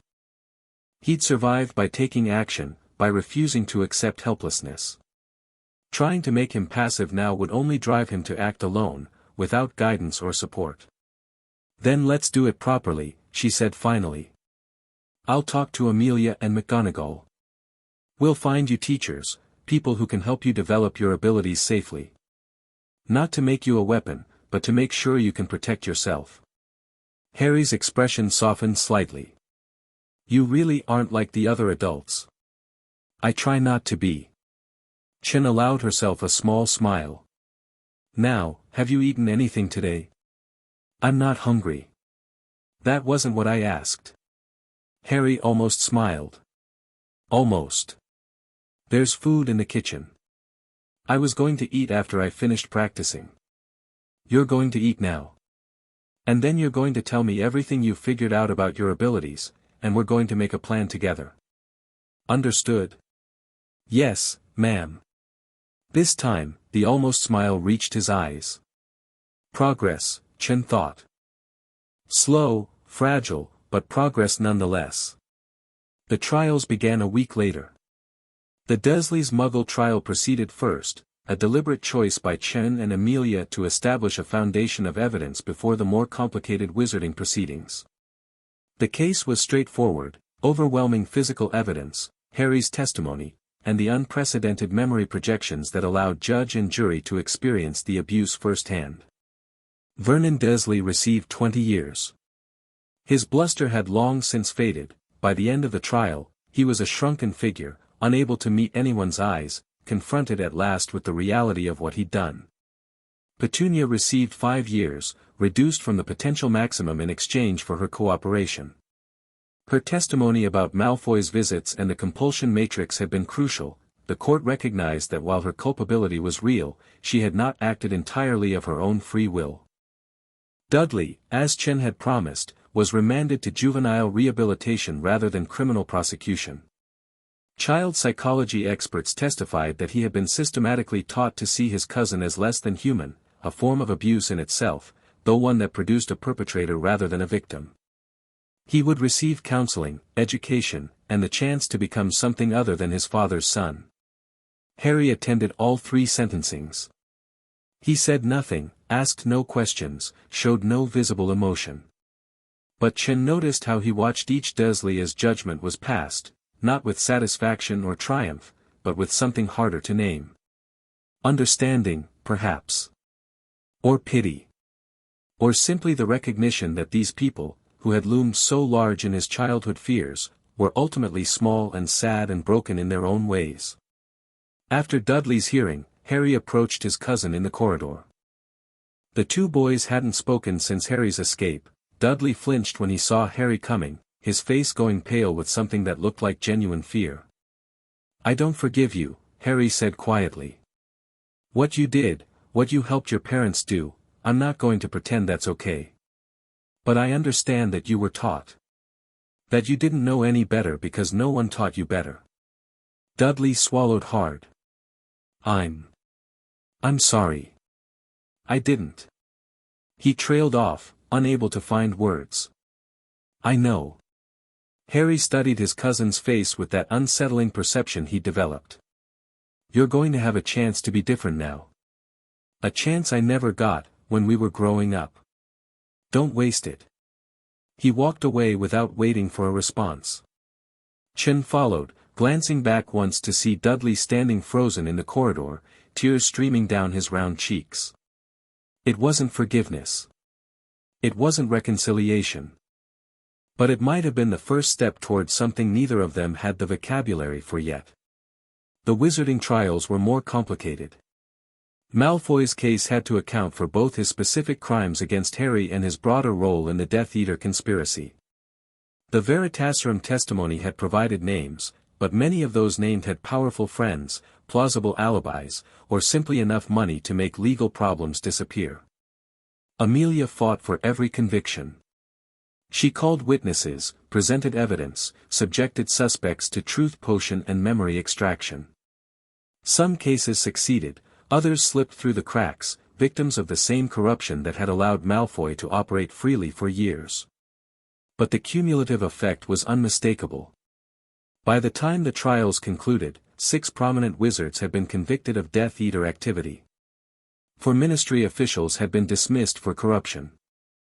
The head of the Department of International Magical Cooperation had fled the country rather than face questioning. And at the center of it all, Lucius Malfoy received life imprisonment in Azkaban. The sentencing hearing was packed. Every seat in the Wisengamot chamber was filled, spectators stood in the aisles, craned their necks from the galleries, watched through magical viewing screens in overflow rooms. The fall of a great house was always compelling theater, and Malfoy's fall was more dramatic than most. Harry was asked to make a statement. He stood before the assembled Wizengamot, 7 years old, small and scarred and utterly composed, and he spoke. "I don't remember my parents," he said. "I have flashes, my mother's voice, my father's laugh, but no real memories. What I have instead is this." He touched his forehead, his scar. "A piece of the man who killed them, anchored in my flesh.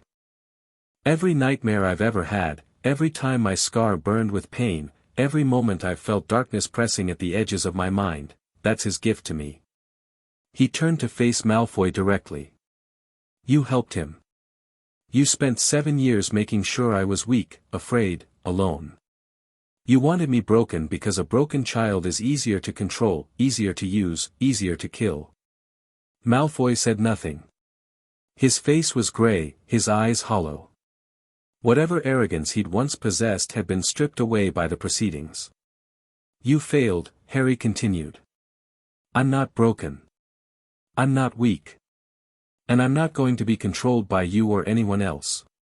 When your master comes back, and he will come back, because monsters like him never stay dead, I'll be ready." He paused, and when he spoke again, his voice carried a weight that seemed too heavy for a child. "This isn't the end. It's just the beginning. And when the real fight comes, I hope you're still alive to see how wrong you were about me." He turned and walked out of the chamber without waiting for permission. Behind him, the Wizengamot pronounced sentence in voices that shook. That night, Chen found Harry on the roof of the Ministry building, staring up at the stars. Getting access had required several creative lies and one outright bribe, but she'd managed it. The roof was cold, wind cutting through her inadequate jacket, but Harry seemed unbothered. He sat on the parapet with his legs dangling over the edge, a 40-story drop beneath his feet, as calm as if he were perched on a park bench. "That was quite a speech," Chen said, settling herself a safe distance from the edge. "I meant every word. I know you did. That's what made it effective." She paused, choosing her words carefully. "You're different than you were 3 weeks ago. More focused. More intense." Harry didn't respond for a long moment. When he did, his voice was distant. "I can feel him now. Voldemort. Not all the time, but when I focus, when I reach for that connection, I can sense him. His anger, his hunger, his plans." A pause. "He knows about the trials. He's furious. And he's accelerating his timeline." Accelerating toward what? "A body. A real body, not the wraith he's been. There's a ritual, I don't know the details, but I know it requires certain ingredients. Blood of an enemy. Bone of a father. And..." Harry's hand went to his scar. "Flesh of a servant." "Peter Pettigrew," Chen said, remembering the name from Malfoy's confession. "The one who cast the compulsion matrix. He's still out there. Still loyal. And he's been gathering what Voldemort needs." Harry turned to look at her, and in the darkness, his eyes seemed to glow faintly green. "We have months, maybe less. Before he comes back for real. Then we use those months. We find Pettigrew. We stop the ritual. It won't matter." Harry's voice was soft, certain. "Even if we stop this ritual, there will be another. Voldemort has Horcruxes, pieces of his soul hidden in objects around the country. As long as those exist, he can always come back. The only way to truly stop him is to destroy them all, and then destroy whatever's left of him. Including the piece in your scar." Harry was quiet for a long time. "Including that?" "Yes." Chen felt the weight of it settle over her. This child, this 7-year-old boy, was talking about his own death as a necessary step in defeating a monster. And the worst part was, he might be right. "We'll find another way," she said firmly. The unspeakables mentioned alternatives. Rituals, sacrificial magic, maybe. Harry didn't sound convinced. But even if we find a way to remove the Horcrux safely, I'll still have to face him eventually. The prophecy made sure of that. Neither can live while the other survives. One of us has to kill the other. That's just how it is. Prophecies aren't certainties. They're possibilities.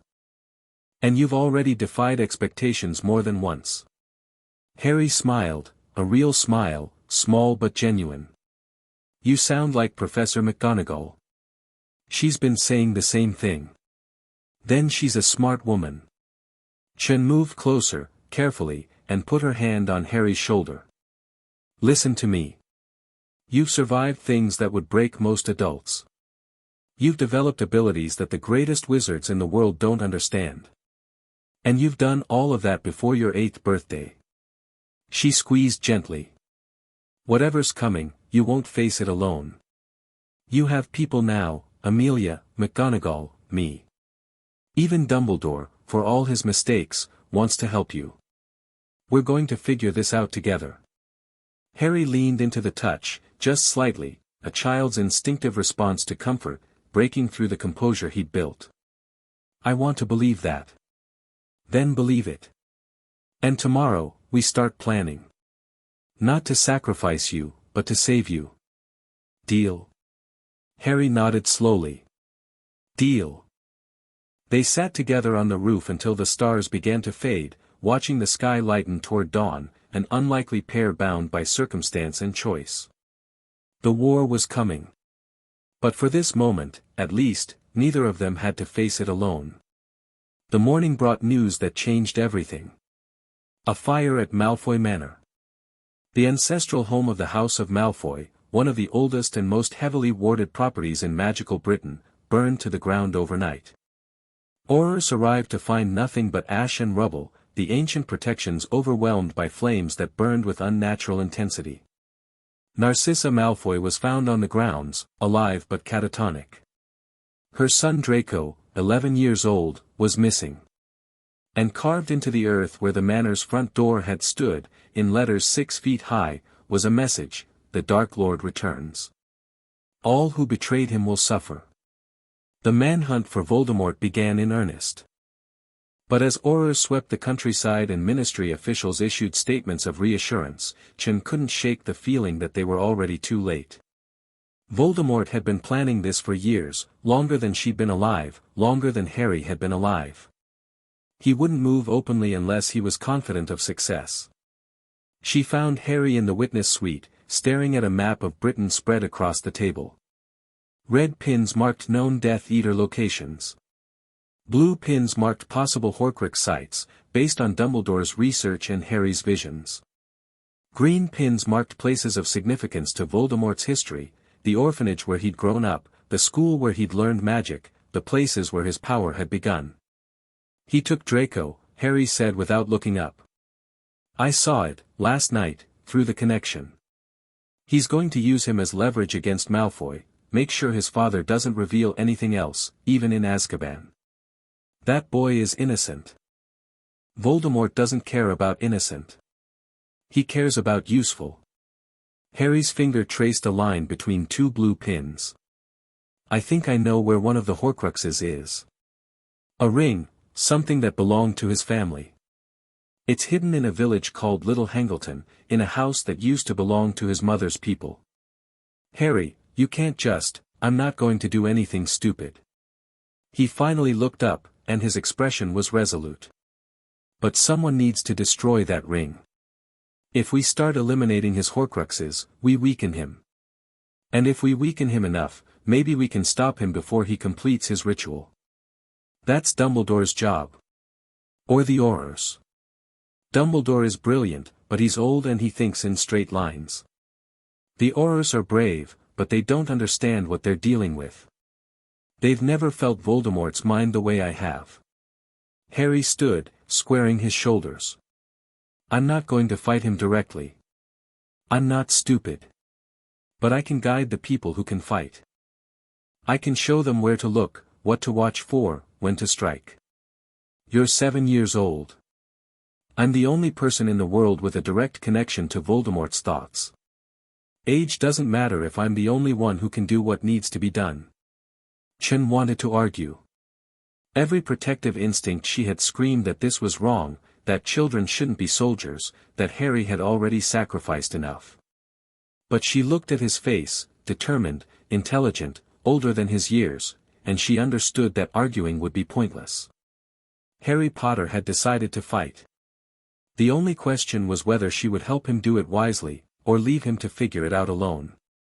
"I want to meet with Amelia and Dumbledore," she said finally. "Today. We're going to lay everything out, what you've seen, what you can do, what the plan is.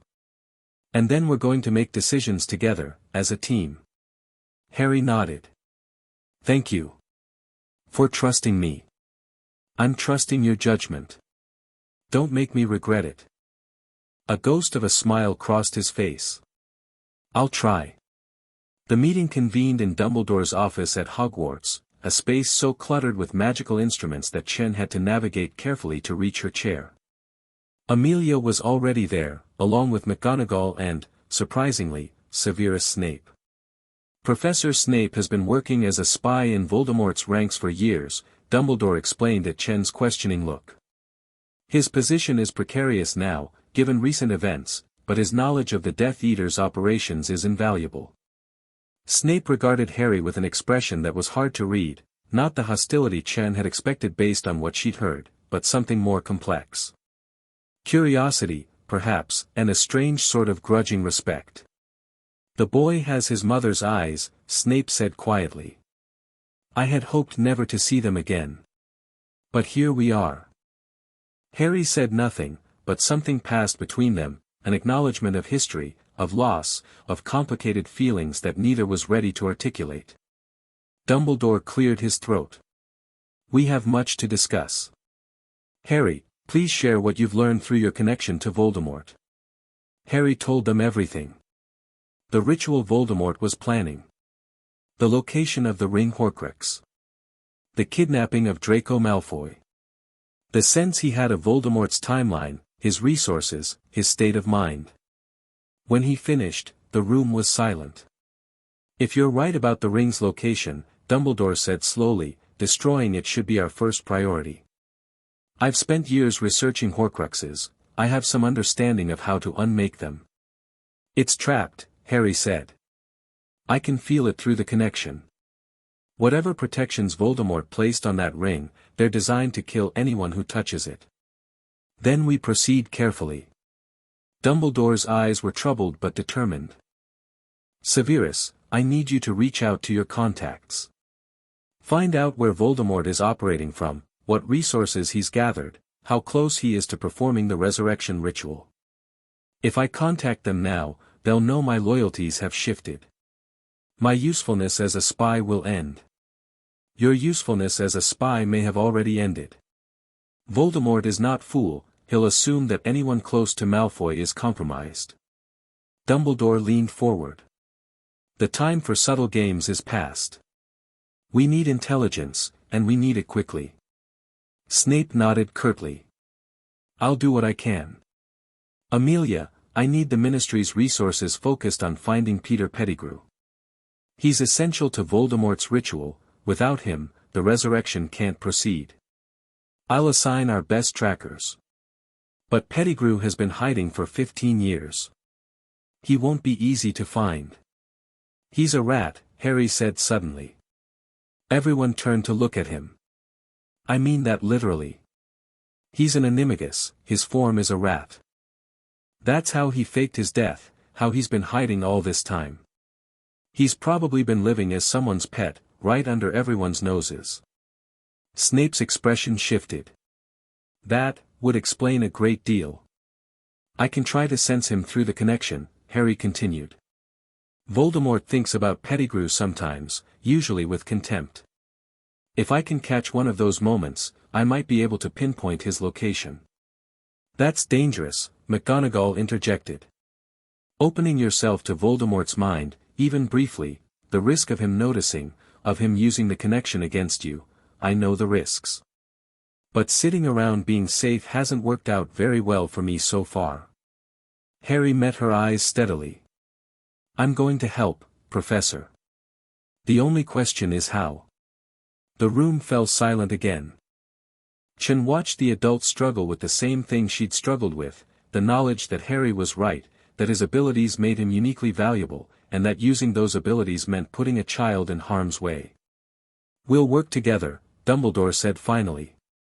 "Harry will use his connection to gather intelligence, but never alone, always with supervision, always with safeguards in place.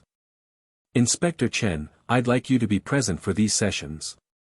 Your perspective as a non-magical observer may prove valuable." Chen nodded. "I'll be there. Minerva, I need you to prepare Hogwarts. If Voldemort returns to full power, he may target the school, both as a symbolic victory and to prevent the next generation of witches and wizards from standing against him.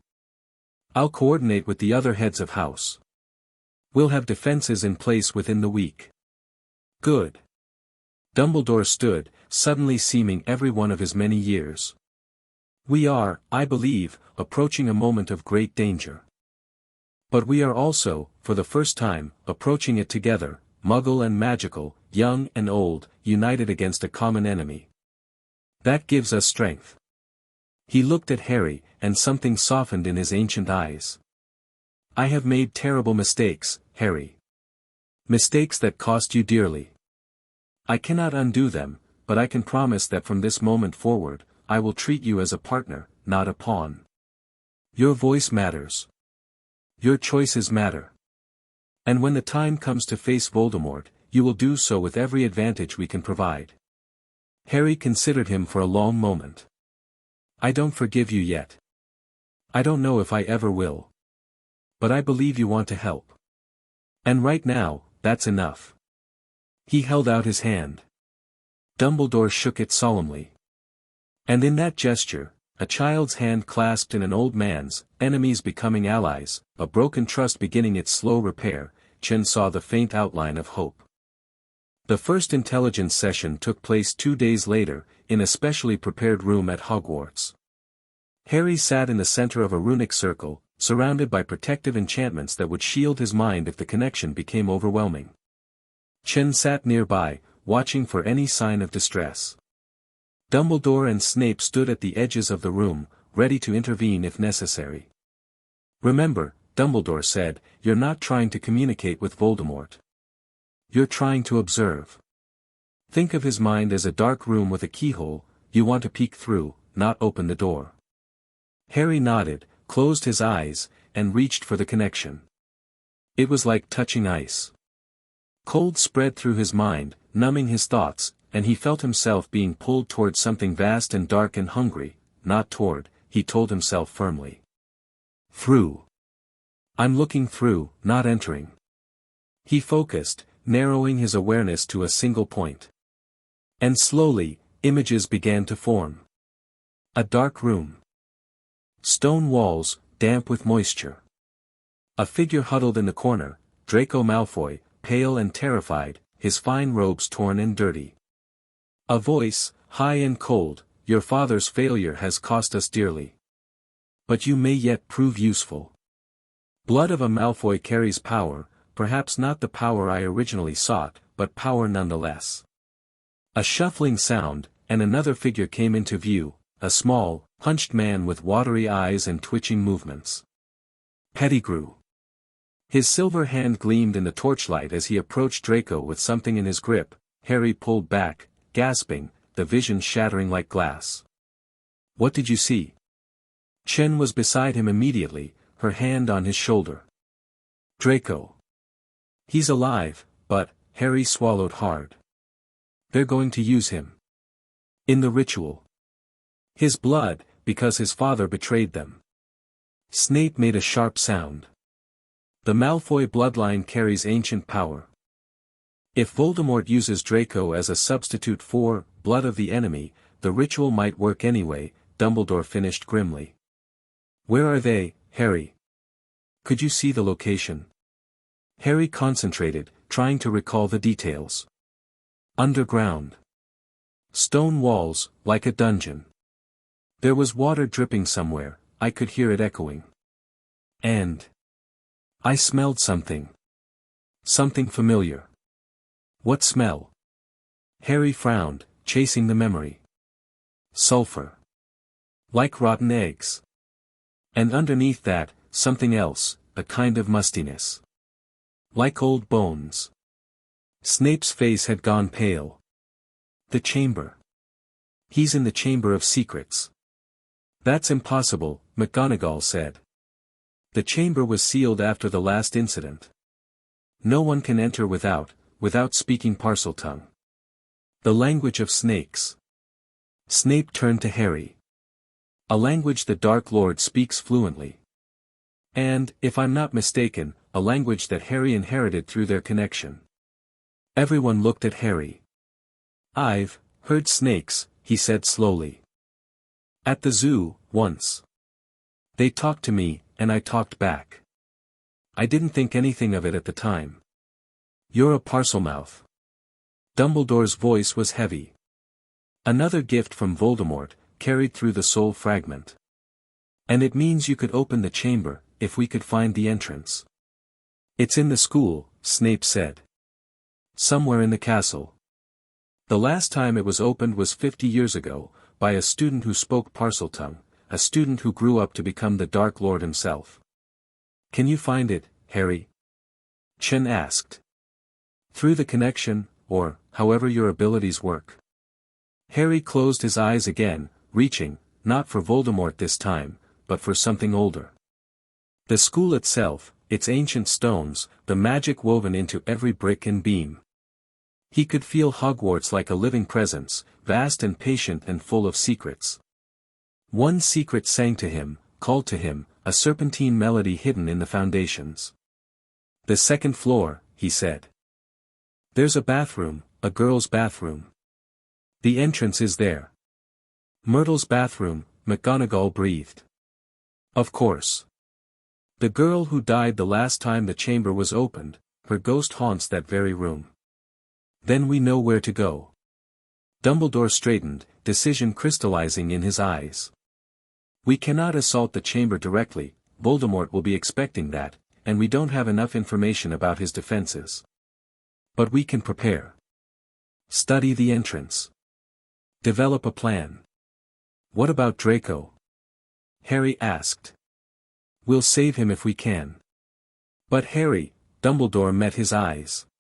Voldemort will not hesitate to use hostages. If we attack before we're ready, he may kill the boy just to prove a point. Then we get ready faster. Harry stood, squaring his shoulders. I'll keep watching through the connection. Every time he thinks about the ritual, the chamber, his plans, I'll see it. And when we know enough, we'll strike. And if he notices you watching? Harry's expression was cold, determined, older than his years. Then I'll give him something to watch back. The days that followed were a blur of preparation.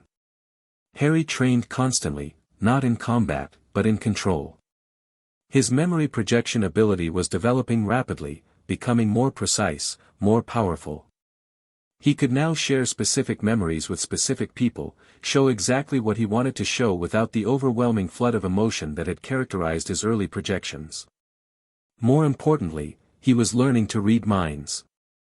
It wasn't legilimency, the formal magical discipline that Snape had mastered, but something different. More intuitive, more emotional. When Harry focused on a person, he could sense their surface thoughts, their fears, their intentions. The ability worked on wizards and muggles alike, unaffected by occlumency shields or mental protections. You're not reading their thoughts, Dumbledore explained during one training session. You're reading their truth. The core of what they're feeling, beneath all the layers of deception and rationalization. It's a form of empathy, amplified by magic. Is it dangerous? Any power can be dangerous if misused. The question is whether you have the wisdom to use it well. Dumbledore studied him carefully. What do you feel when you read someone's truth, Harry? Harry considered this. It depends on the person. Some people are clear. What they say matches what they feel. Others are murky, their surface is different from their depths. And some people. He paused. Some people have darkness inside them. Things they've buried so deep they've almost forgotten them. And when you sense that darkness, what do? Nothing, usually. Everyone has dark thoughts sometimes. It doesn't mean they're going to act on them. Harry met Dumbledore's eyes. But if I sensed someone who was planning to hurt people, planning it actively, not just fantasizing, I'd tell someone who could stop them. Dumbledore nodded slowly. That is, I think, the right answer. Power without ethics is merely destruction. You're developing both. The praise felt strange, coming from the man who had orchestrated so much of Harry's suffering. But Harry could sense the genuine remorse behind Dumbledore's words, the deep desire to make amends. It didn't erase the past, nothing could do that, but it made the present more bearable. The break came 12 days after the Malfoy Manor fire. Harry was meditating in the prepared room, maintaining the light contact with Voldemort's mind that had become his daily practice, when suddenly the connection blazed open. Images poured through him, the chamber, the ritual preparations, and something new. A date. A time. A plan crystallizing into action. Harry gasped and jerked back into full awareness. 3 days, he said. The ritual is in 3 days. The new moon. Chen, who had been reading nearby, set down her book. You're sure? He's decided. I felt it, the moment of commitment. He's gathered everything he needs except one thing. What thing? Me. Harry's voice was flat. He needs my blood, blood of the enemy, forcibly taken. He's going to send people to grab me. Tonight. The alarm spread quickly. Within an hour, Hogwarts was in full lockdown. Aurors flooded the grounds, protective enchantments were strengthened, and Harry was moved to the most heavily warded location in the castle, the headmaster's office, surrounded by centuries of accumulated defenses. Chen stayed with him. She'd refused to leave, despite Amelia's suggestions that a non-magical person would be more liability than asset. He's my charge, Chen had said simply. I'm not abandoning him. Now they sat together in Dumbledore's cluttered office, waiting. The portraits on the walls watched with painted eyes, former headmasters and headmistresses murmuring among themselves about the unprecedented situation. You knew this was coming, Chen said quietly. I suspected. The ritual needs my blood, the prophecy marks me as Voldemort's enemy, so my blood fulfills that requirement. He was always going to try for me directly. And you didn't tell anyone? I told Dumbledore. He agreed that setting a trap was the best option. Chen stared at him. You're using yourself as bait. Yes. Harry's expression was calm, resolute. When they come for me, we'll be ready. The Death Eaters will be captured or killed. And then, with Voldemort's forces weakened, we'll assault the chamber before the ritual can proceed. That's an enormous risk. Everything about my life is an enormous risk. At least this time, I get to choose what I'm risking it for. Before Chen could respond, alarms began to shriek throughout the castle. The portraits started shouting, the magical instruments on Dumbledore's shelves spun wildly, and the wards around the office flared with golden light. The Death Eaters had arrived. The battle for Hogwarts was brief but brutal. 12 Death Eaters had breached the outer wards, led by a masked figure whose silver hand gleamed in the moonlight, Peter Pettigrew, fulfilling his master's orders. They'd expected to find a school full of sleeping children and a handful of defenders. Instead, they found an army. Aurors emerged from concealment positions, spells blazing. Teachers joined the fight, McGonagall's transfigurations turning statues into soldiers, Flitwick's charms creating zones of confusion and disorientation. Even Snape, his cover finally blown, dueled with a ferocity that shocked his former colleagues. Chen watched through the window of Dumbledore's office as the battle unfolded. She couldn't follow the details, the spells were too fast, the tactics too foreign, but she could see the tide turning in the defenders' favor. 6 Death Eaters fell in the first 2 minutes. 3 more in the next 5. The remaining attackers tried to retreat, but the wards had been adjusted, easy to enter, impossible to leave. Only Pettigrew escaped, transforming into his rat form and scurrying through a crack in the stonework too small for any human to follow. The trap had worked. But it had also failed. He got away, Harry said, his expression dark. Pettigrew. He's the one who has to perform the ritual, without him, they can't proceed. We killed or captured most of their force, Chen pointed out. That has to count for something. It buys us time. Maybe. Harry turned away from the window. But Voldemort won't give up. He'll find another way. He always does. Dumbledore appeared at the office door, his robes singed, his expression grave. The battle is won, he said. But you're right, Harry, Pettigrew's escape is a setback. We must assume the ritual will proceed as planned. Then we attack the chamber. Now, before they can recover. We're not ready. The casualties we've suffered, the resources we've expended, will never be ready. Not perfectly. But every hour we wait, Voldemort gets stronger. Harry's voice was fierce. He has Draco down there. An 11-year-old boy whose only crime was having the wrong father. If we don't act now, that boy dies. Dumbledore was silent for a long moment. You're right, he said finally. Sometimes we must act before we're ready. Sometimes the cost of waiting is greater than the cost of moving. He straightened, a new resolve hardening his features. Gather everyone who can still fight. We end this tonight. The entrance to the Chamber of Secrets was exactly where Harry had said it would be, a seemingly ordinary sink in a dingy bathroom on the second floor, haunted by the ghost of a girl who had died there 50 years before. Harry approached the sink, feeling the others behind him, Dumbledore, Snape, McGonagall, Amelia, a squad of Aurors, and Chen, who had flat out refused to stay behind. This is mad, one of the Aurors muttered. We're assaulting you-know-whose stronghold with a child at point. That child is the only one who can open the door, Amelia replied quietly. And he knows more about what we're facing than any of us.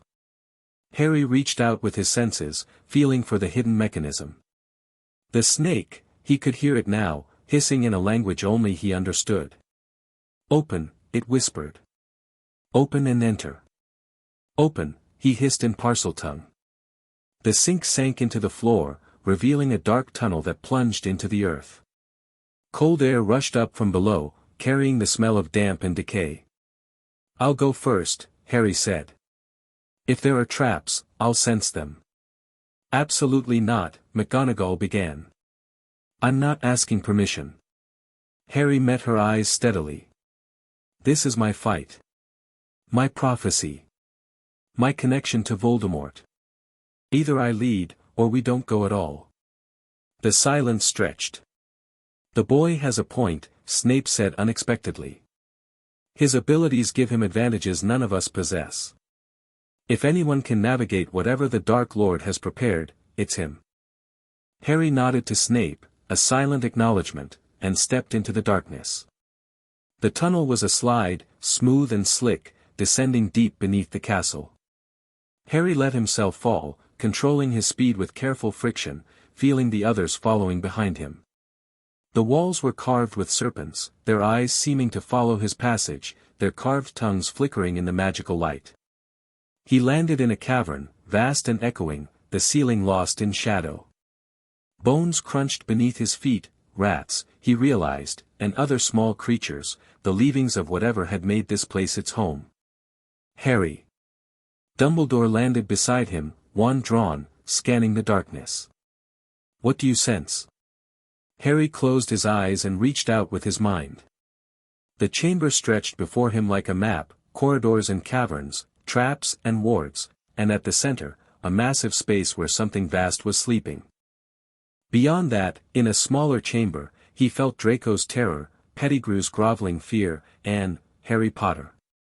The voice was in his mind, cold and amused. Welcome home. Harry's eyes snapped open. He knows we're here. Of course he does, Voldemort's voice echoed through the cavern, coming from everywhere and nowhere. Did you think I wouldn't feel you coming? The connection we share, it works both ways, my young enemy. Light flared throughout the chamber, revealing its full horror. Ancient stone, carved with serpents and skulls. Massive columns, reaching toward an invisible ceiling. And at the far end, raised on a platform of black marble, a throne. Voldemort sat upon it. He was barely human, pale as bone, hairless, with eyes that burned crimson in the magical light. His form was thin, wasted, more wraith than flesh, but power radiated from him like heat from a furnace. I must thank you, Harry, he said, his voice a serpentine hiss. You've delivered yourself to me at the perfect moment. Your blood is the last ingredient I need. The Death Eaters emerged from the shadows, not the forces they defeated at the castle, but a second wave, held in reserve for exactly this moment. 15, 20, maybe more, surrounding the small band of rescuers with wands raised and masks gleaming. Kill the others, Voldemort commanded. Bring me the boy. And the Chamber of Secrets erupted into war. Chapter 3 and Chapter 4, Fracture Lines. The first spell nearly took Chen's head off. She dropped flat on instinct, years of training kicking in before conscious thought could catch up.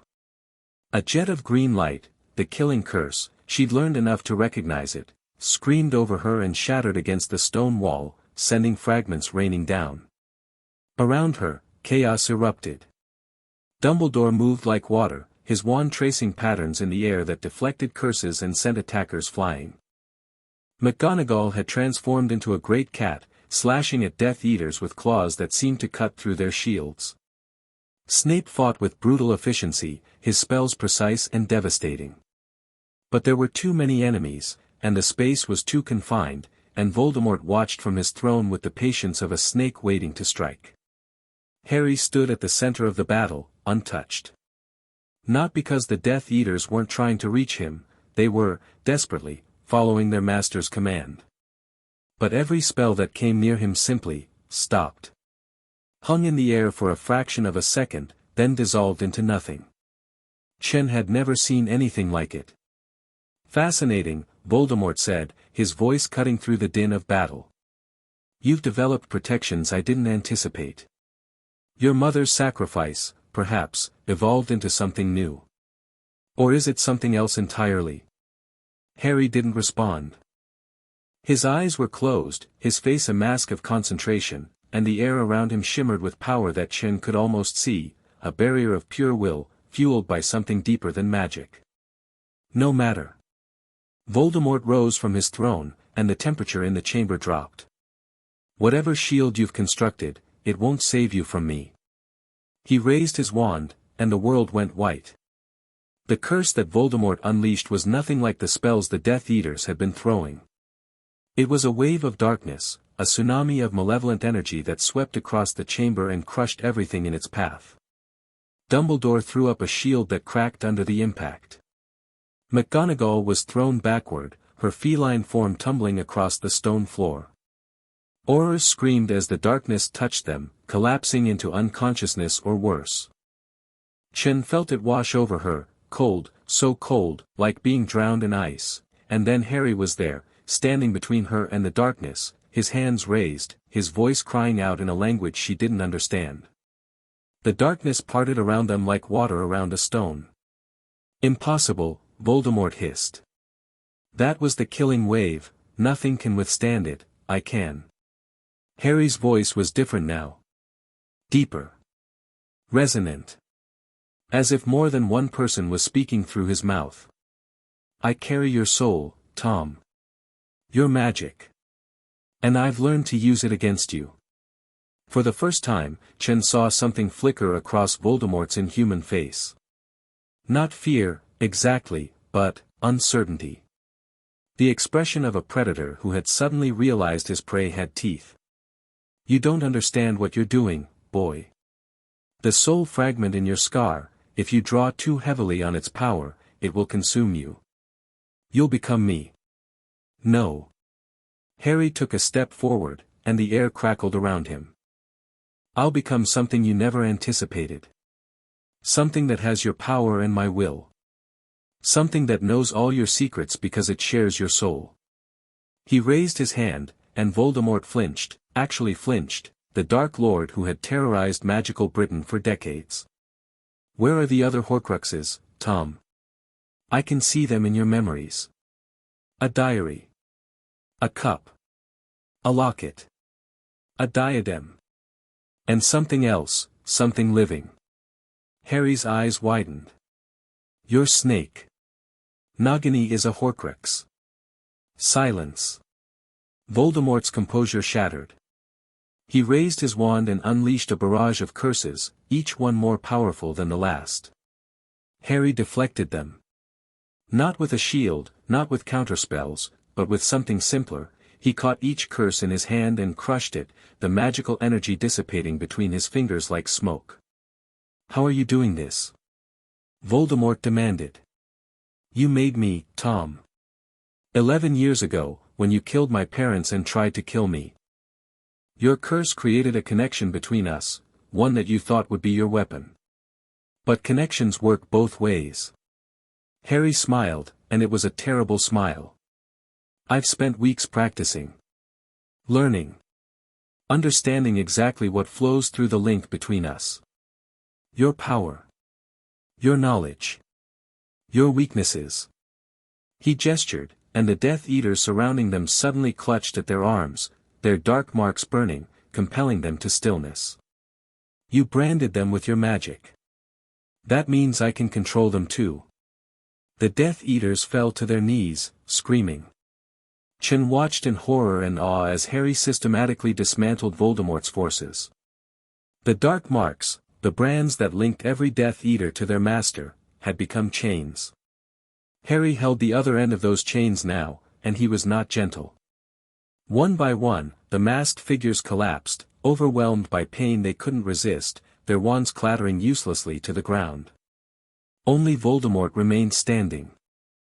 His crimson eyes blazed with fury, his wasted form trembling with barely contained rage. You think this is victory, boy? You think you've won? He laughed, a high, cold sound that echoed through the chamber. I've prepared for everything. Even for this. He gestured, and a section of the chamber wall slid open, revealing a hidden alcove. Inside, bound in chains of magical fire, was Draco Malfoy, pale, terrified, but alive. And standing over him, silver hand pressed against the boy's throat, was Peter Pettigrew. Release my servants, Voldemort commanded. Or young Malfoy dies. Harry's concentration wavered. The Death Eaters stirred, their dark marks still burning but no longer incapacitating.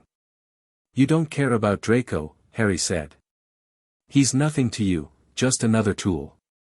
He's nothing to me. But he means something to you, doesn't he? I can see it in your mind, Harry. You came here to save him. To prove that you're different from me. Voldemort's lipless mouth curved. That's your weakness. Caring about others. Letting their fates influence your decisions. It's not a weakness. Then prove it. Maintain your hold on my Death Eaters, and watch Pettigrew cut the boy's throat. Or release them, and try to save him. Either way, I win. The moment stretched. Chen saw Harry's face, the conflict, the calculation, the desperate search for a third option. Then Snape moved. He'd been lying still among the fallen Aurors, apparently unconscious. But as Voldemort gloated and Pettigrew tightened his grip on Draco, Snape raised his wand with the same brutal precision he'd shown in battle. Avada Kedavra. The green light struck Pettigrew in the chest. The rat-like man's eyes went wide with shock, and then he crumpled, his silver hand sliding away from Draco's throat, his body tumbling off the platform like a discarded puppet. For a moment, the chamber was absolutely silent.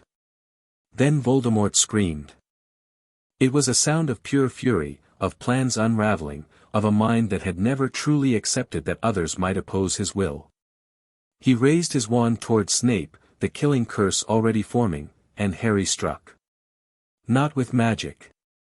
Not with the power he'd been wielding throughout the battle. He simply reached through the connection that bound him to Voldemort and pulled. The Dark Lord convulsed, his skeletal form arching backward, his wand tumbling from nerveless fingers. His crimson eyes bulged, his mouth opening in a silent howl, as something was torn from the deepest part of him. "You put pieces of your soul into objects," Harry said, his voice echoing with power. "But you also put a piece into me.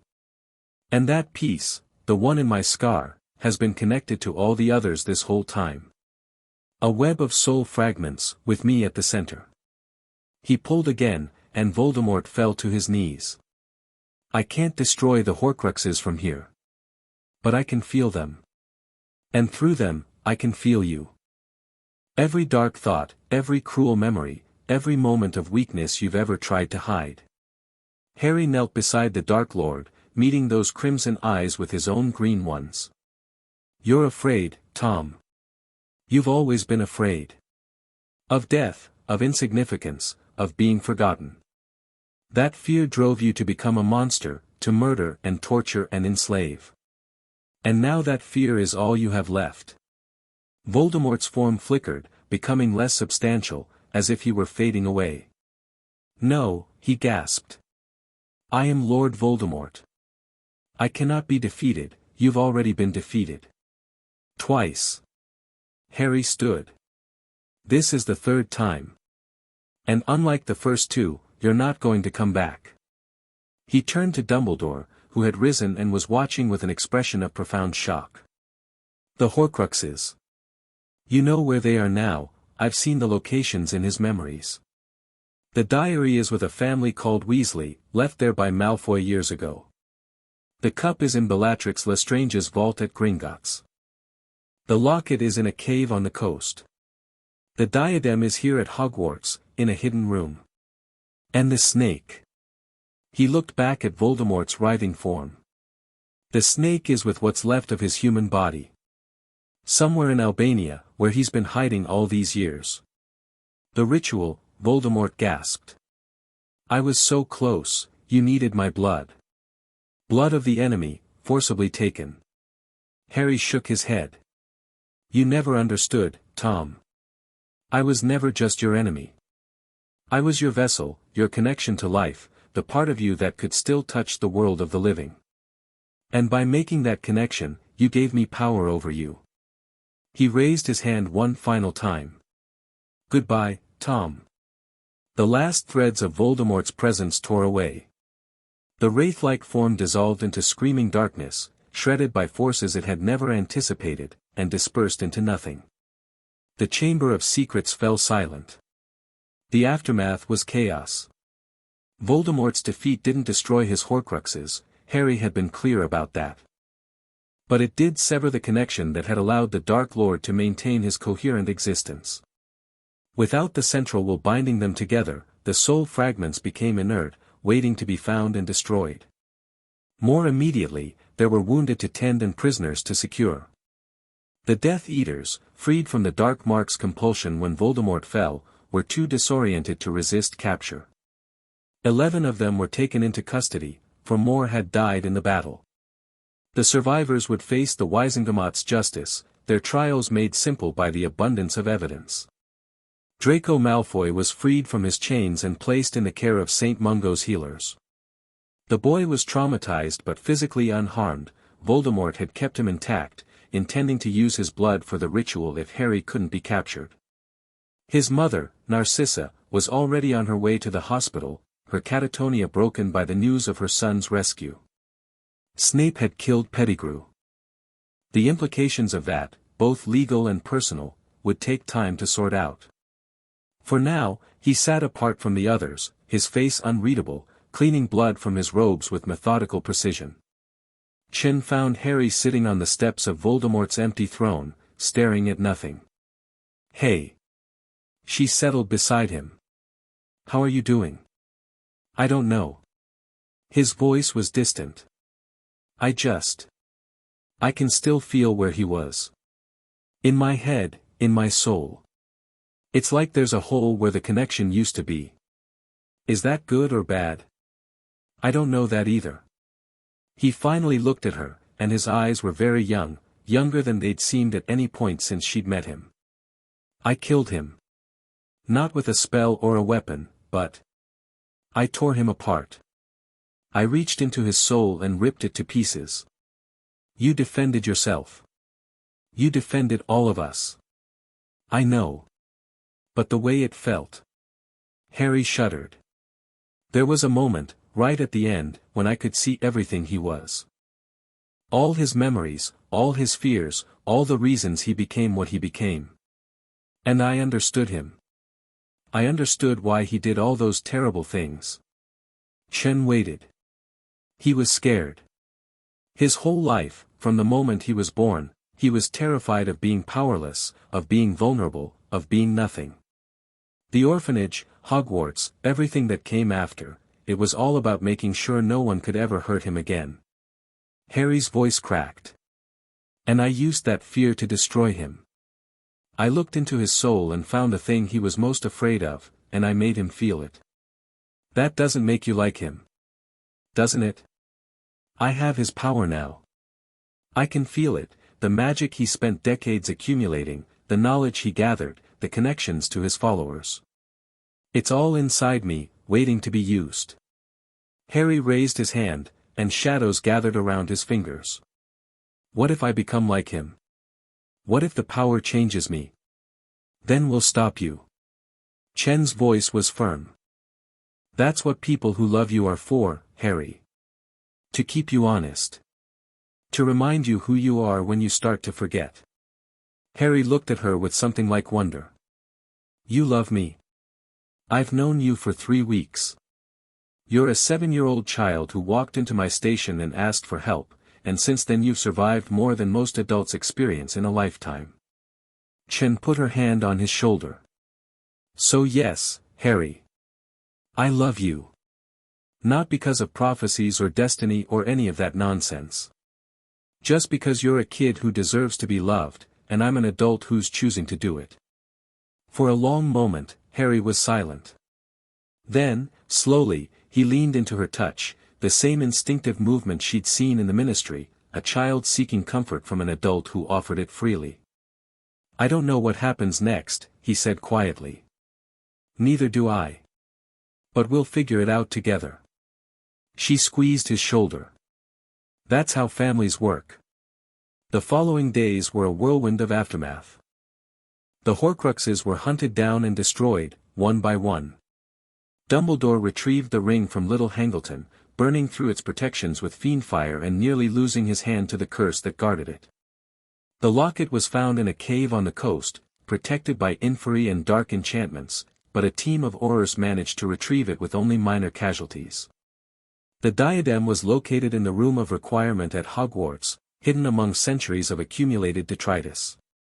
The cup required a raid on Gringotts itself, a diplomatic nightmare that Amelia somehow navigated without starting a war with the Goblin Nation. The diary was the strangest case. It had indeed been given to the Weasley family by Lucius Malfoy, slipped into the cauldron of young Ginny Weasley during a chance encounter at a bookshop. The girl had been writing in it for months, and the fragment of Voldemort's soul had been slowly possessing her, draining her life force to fuel its own resurrection. Harry sensed it the moment he entered the Weasley home. The corruption, the dark presence feeding on an innocent child, it was sickeningly familiar. He destroyed the diary himself, driving Gryffindor's sword through its pages while the Weasley family watched in horror. The screaming face that emerged from the ruined book, young Tom Riddle, handsome and cruel, dissolved into nothing, and Ginny collapsed, freed from its influence. She would recover. The healers were confident about that.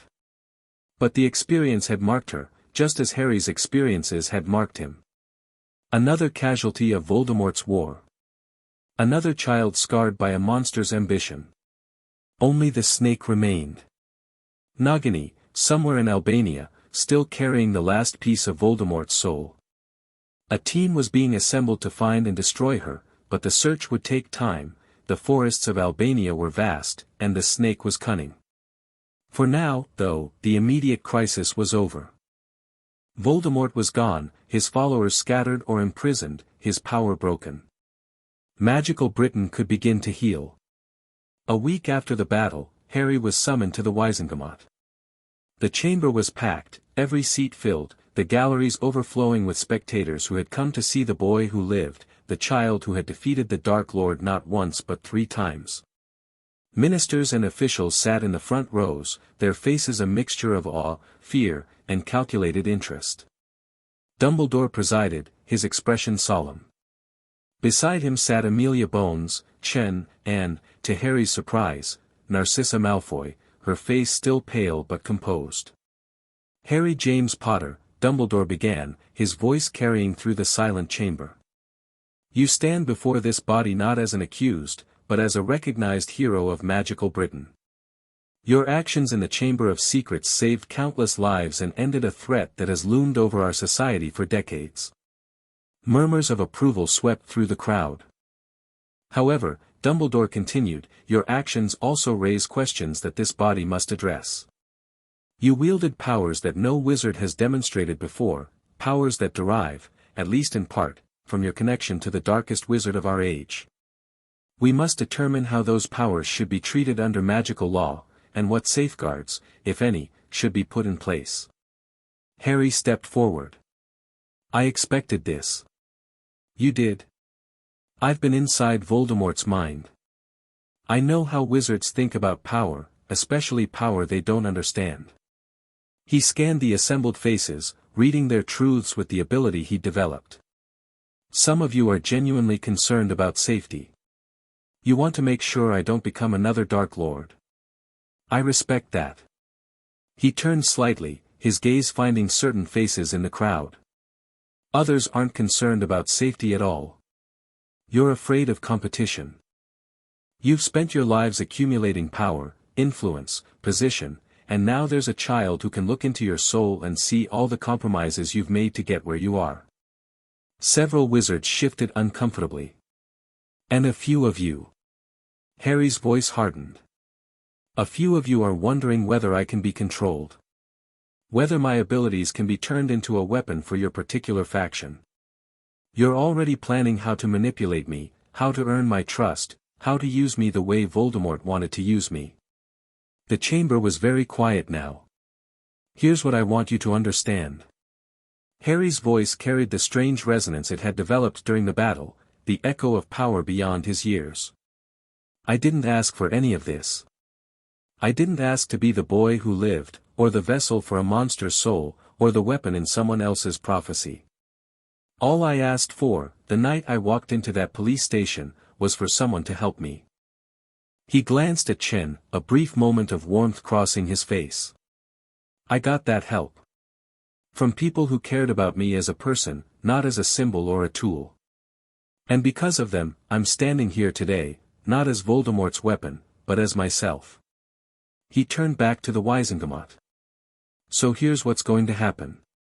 I'm going to learn to control my abilities. I'm going to help destroy the last Horcrux and ensure Voldemort can never return. And then I'm going to live my life, go to school, make friends, figure out who I want to be. Like any other child. And if we decide that your powers require oversight."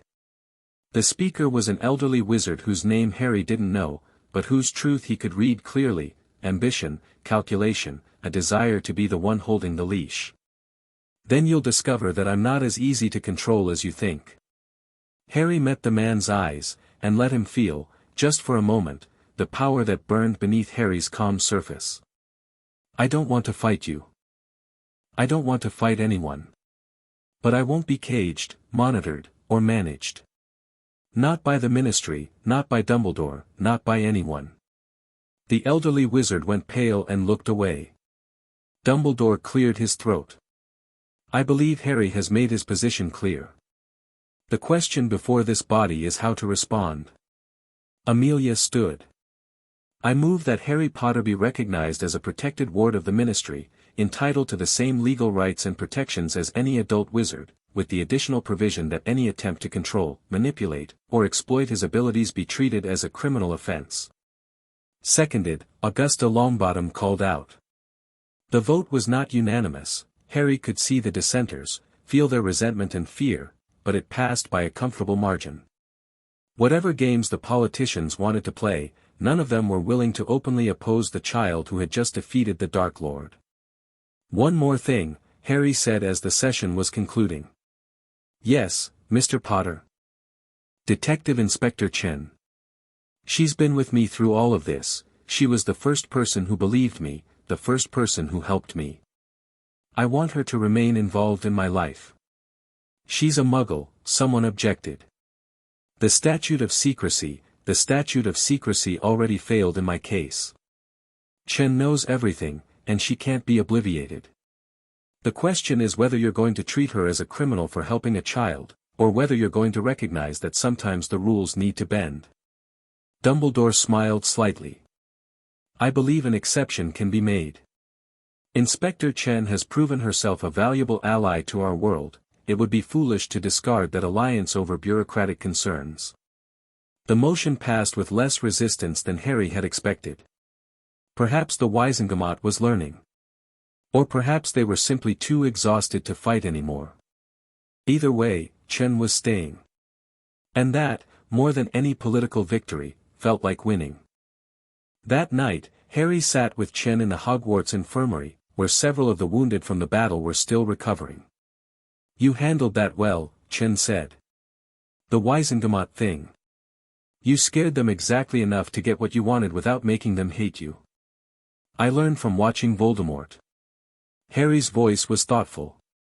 "He ruled through fear, but he took it too far. Made people desperate enough to fight back. I don't want to be feared, I just want to be left alone." "You think they'll leave you alone?" "No. There will always be people who want to use me, control me, turn me into something I'm not. But now they know what I can do. They'll think twice before trying." Chen was quiet for a moment. "What's next for you, Harry? The immediate crisis is over, but you're still 7 years old. You've got your whole life ahead of you." Harry considered the question. "I want to go to Hogwarts properly. Not as a weapon or a symbol, but as a student. I want to learn magic, make friends, have the childhood I never got to have." "That sounds healthy." "It probably won't happen." A wry smile crossed Harry's face. "Something will come up. It always does. But I can try." "And the piece of Voldemort's soul? The one in your scar?" Harry touched his forehead, where the lightning bolt scar still marked his skin. "It's different now. When I tore Voldemort apart, I damaged the fragment too. It's quieter. Less like a presence and more like a memory." "Is that good?" "I think so. It means I'm more myself and less him." He paused. "But it also means some of his power has become permanently mine. The Parseltongue, the ability to control the dark marks, the connection to dark magic, that's not going away. Can you handle that? Having that kind of power, at your age?" "I don't have a choice. The power is part of me now. Rejecting it would be like rejecting my own arms." Harry met her eyes. "But I have people who will help me use it wisely. You, Amelia, McGonagall, even Dumbledore. As long as I have that support, I think I'll be okay." Chen nodded slowly. "For what it's worth, I think you will be too. You're the strongest person I've ever met, Harry. Not because of the magic, but because of who you are underneath it." Harry was quiet for a long moment. When he spoke, his voice was very young. "Will you stay? Not just as an official liaison or whatever the ministry calls it. As family?" Chen felt her heart break and mend in the same instant. "Yeah, Harry. I'll stay. For as long as you want me." He leaned against her shoulder, and she wrapped an arm around him, and for a while they just sat together in the quiet of the infirmary. Outside, the magical world was still reeling from everything that had happened. There would be political battles, legal complications, the ongoing hunt for the last Horcrux. Life would not be simple or easy. But for this moment, at least, Harry Potter was not alone. He had a family, strange and unconventional and built from necessity rather than blood, but a family nonetheless. And that was something Voldemort, for all his power, had never understood. 3 months later, the snake was found. Nagini had been hiding in a cave system in the Albanian mountains, surviving on rats and small animals, waiting for a master who would never return. When the hunting team finally cornered her, she fought with desperate ferocity, but she was just a snake, in the end, and the wizards were many. Harry was there for the final blow. He'd insisted, despite everyone's objections, because this was the last piece of Voldemort's soul. The last fragment of the monster who had killed his parents, tortured him through the Dursleys, and tried to use him as a weapon. He wanted to see it end. The snake's eyes met his as the sword fell. For just an instant, Harry felt Voldemort's presence one last time, diminished, confused, still not understanding how everything had gone so wrong. Then the blade struck, and the presence vanished forever. Harry stood over the snake's body for a long moment. Then he turned and walked away, leaving the carcass for the others to dispose of. It was over. Truly, finally, completely over. Voldemort was gone. The return to Britain was quiet. Harry didn't want fanfare or celebration, he wanted to rest, to process, to begin the slow work of building a normal life. Amelia had arranged for him to live with her as an official ward, with Chen maintaining a regular presence as a cultural liaison, a title invented to justify a Muggle's continued involvement in magical affairs. The arrangement was unusual, but then, everything about Harry was unusual. Hogwarts awaited him in September. For years away, but the time would pass quickly. There was so much to learn, so much to experience, so much life waiting to be lived.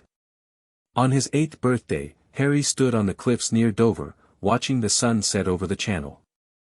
Chen stood beside him, along with Amelia, McGonagall, and, somewhat awkwardly, Dumbledore. "Thank you," Harry said quietly. "All of you. For believing in me when I needed it most." "You made it easy," Chen replied.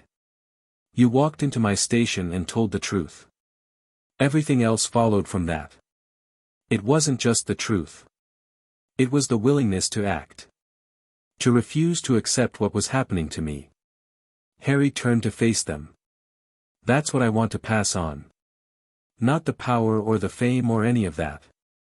Just the knowledge that you can always choose to act, no matter how powerless you feel." "A worthy legacy," Dumbledore said softly. "It's not a legacy. It's a beginning." Harry smiled, a real smile, full of hope instead of hardness. "I've spent my whole life reacting to what others did to me. Now I get to decide what I do next." "And what will that be?" McGonagall asked. Harry looked out at the horizon, where the first stars were appearing in the darkening sky. "I'm going to learn everything I can. Not just magic, everything. History, science, politics, art. I want to understand the world, all of it, so that when I act wisely. And after that? I don't know yet. But whatever it is, it'll be my choice." He turned back to them, and his eyes held a certainty that belied his age. "No more prophecies controlling my destiny. No more dark lords shaping my path. Just me, deciding who I want to be." He walked to the edge of the cliff and spread his arms, letting the wind catch his robes, feeling the magic that hummed through his bones and the potential that stretched before him like an endless ocean. The boy who lived had survived everything that had been thrown at him. The child who had walked into a police station had grown into something new, not a weapon, not a symbol, but a person with the power to choose his own fate. And the story was just beginning. Far away, in a ministry holding cell, Lucius Malfoy received a visitor. "Lord Malfoy." The voice was cold, measured.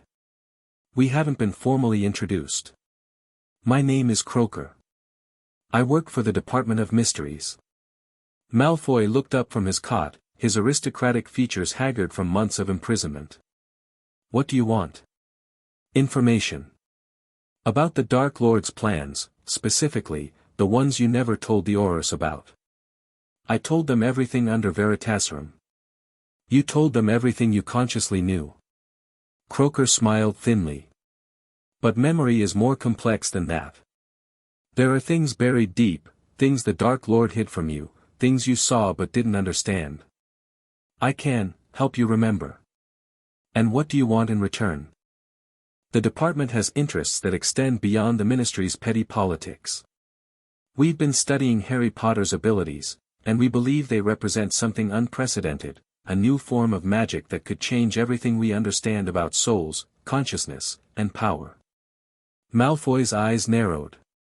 You want to use the boy. We want to understand him. And to do that, we need to understand what the Dark Lord did, every ritual, every enchantment, every piece of the puzzle. Croaker leaned forward.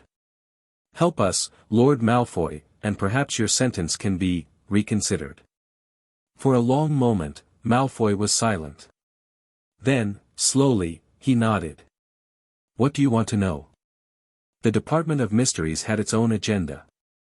Harry Potter had won the battle, but there were forces in the magical world that operated on a different scale, forces that saw in his abilities not a threat to be contained, but a resource to be exploited. The immediate war was over. But the game of power never truly ended. In the village of Little Hangleton, the gaunt shack stood empty. The ring Horcrux had been destroyed, its curse broken, its connection to Voldemort severed forever. The building itself remained, a rotting monument to a family that had destroyed itself through generations of pride and madness. But something lingered there. Not Voldemort, he was truly gone, his soul finally torn apart beyond any hope of resurrection. Something older. Something that had been waiting in the stones and the soil long before Tom Riddle was born. The Peverell bloodline had always carried power. Not just magical power, something deeper. A connection to forces that existed before the Hogwarts founders, before the Statute of Secrecy, before the wizarding world as modern magic users understood it. Harry Potter carried that bloodline too. Through his father, through the Potters who had descended from the Peverells, through centuries of inheritance that no one had thought to examine closely. The Resurrection Stone had been destroyed along with the ring. The Elder Wand remained hidden, its location known only to Dumbledore. And the Cloak of Invisibility. The Cloak of Invisibility had been in James Potter's possession when he died. It had been recovered from the ruins of the Potter cottage and placed in trust, waiting for Harry to claim it when he came of age. 3 Hallows. 3 artifacts of power, connected to a legend most wizards dismissed as children's stories. And at the center of it all, a boy who had already proven that the impossible was merely improbable. The story of Harry Potter was not over. It was only beginning to reveal its true shape.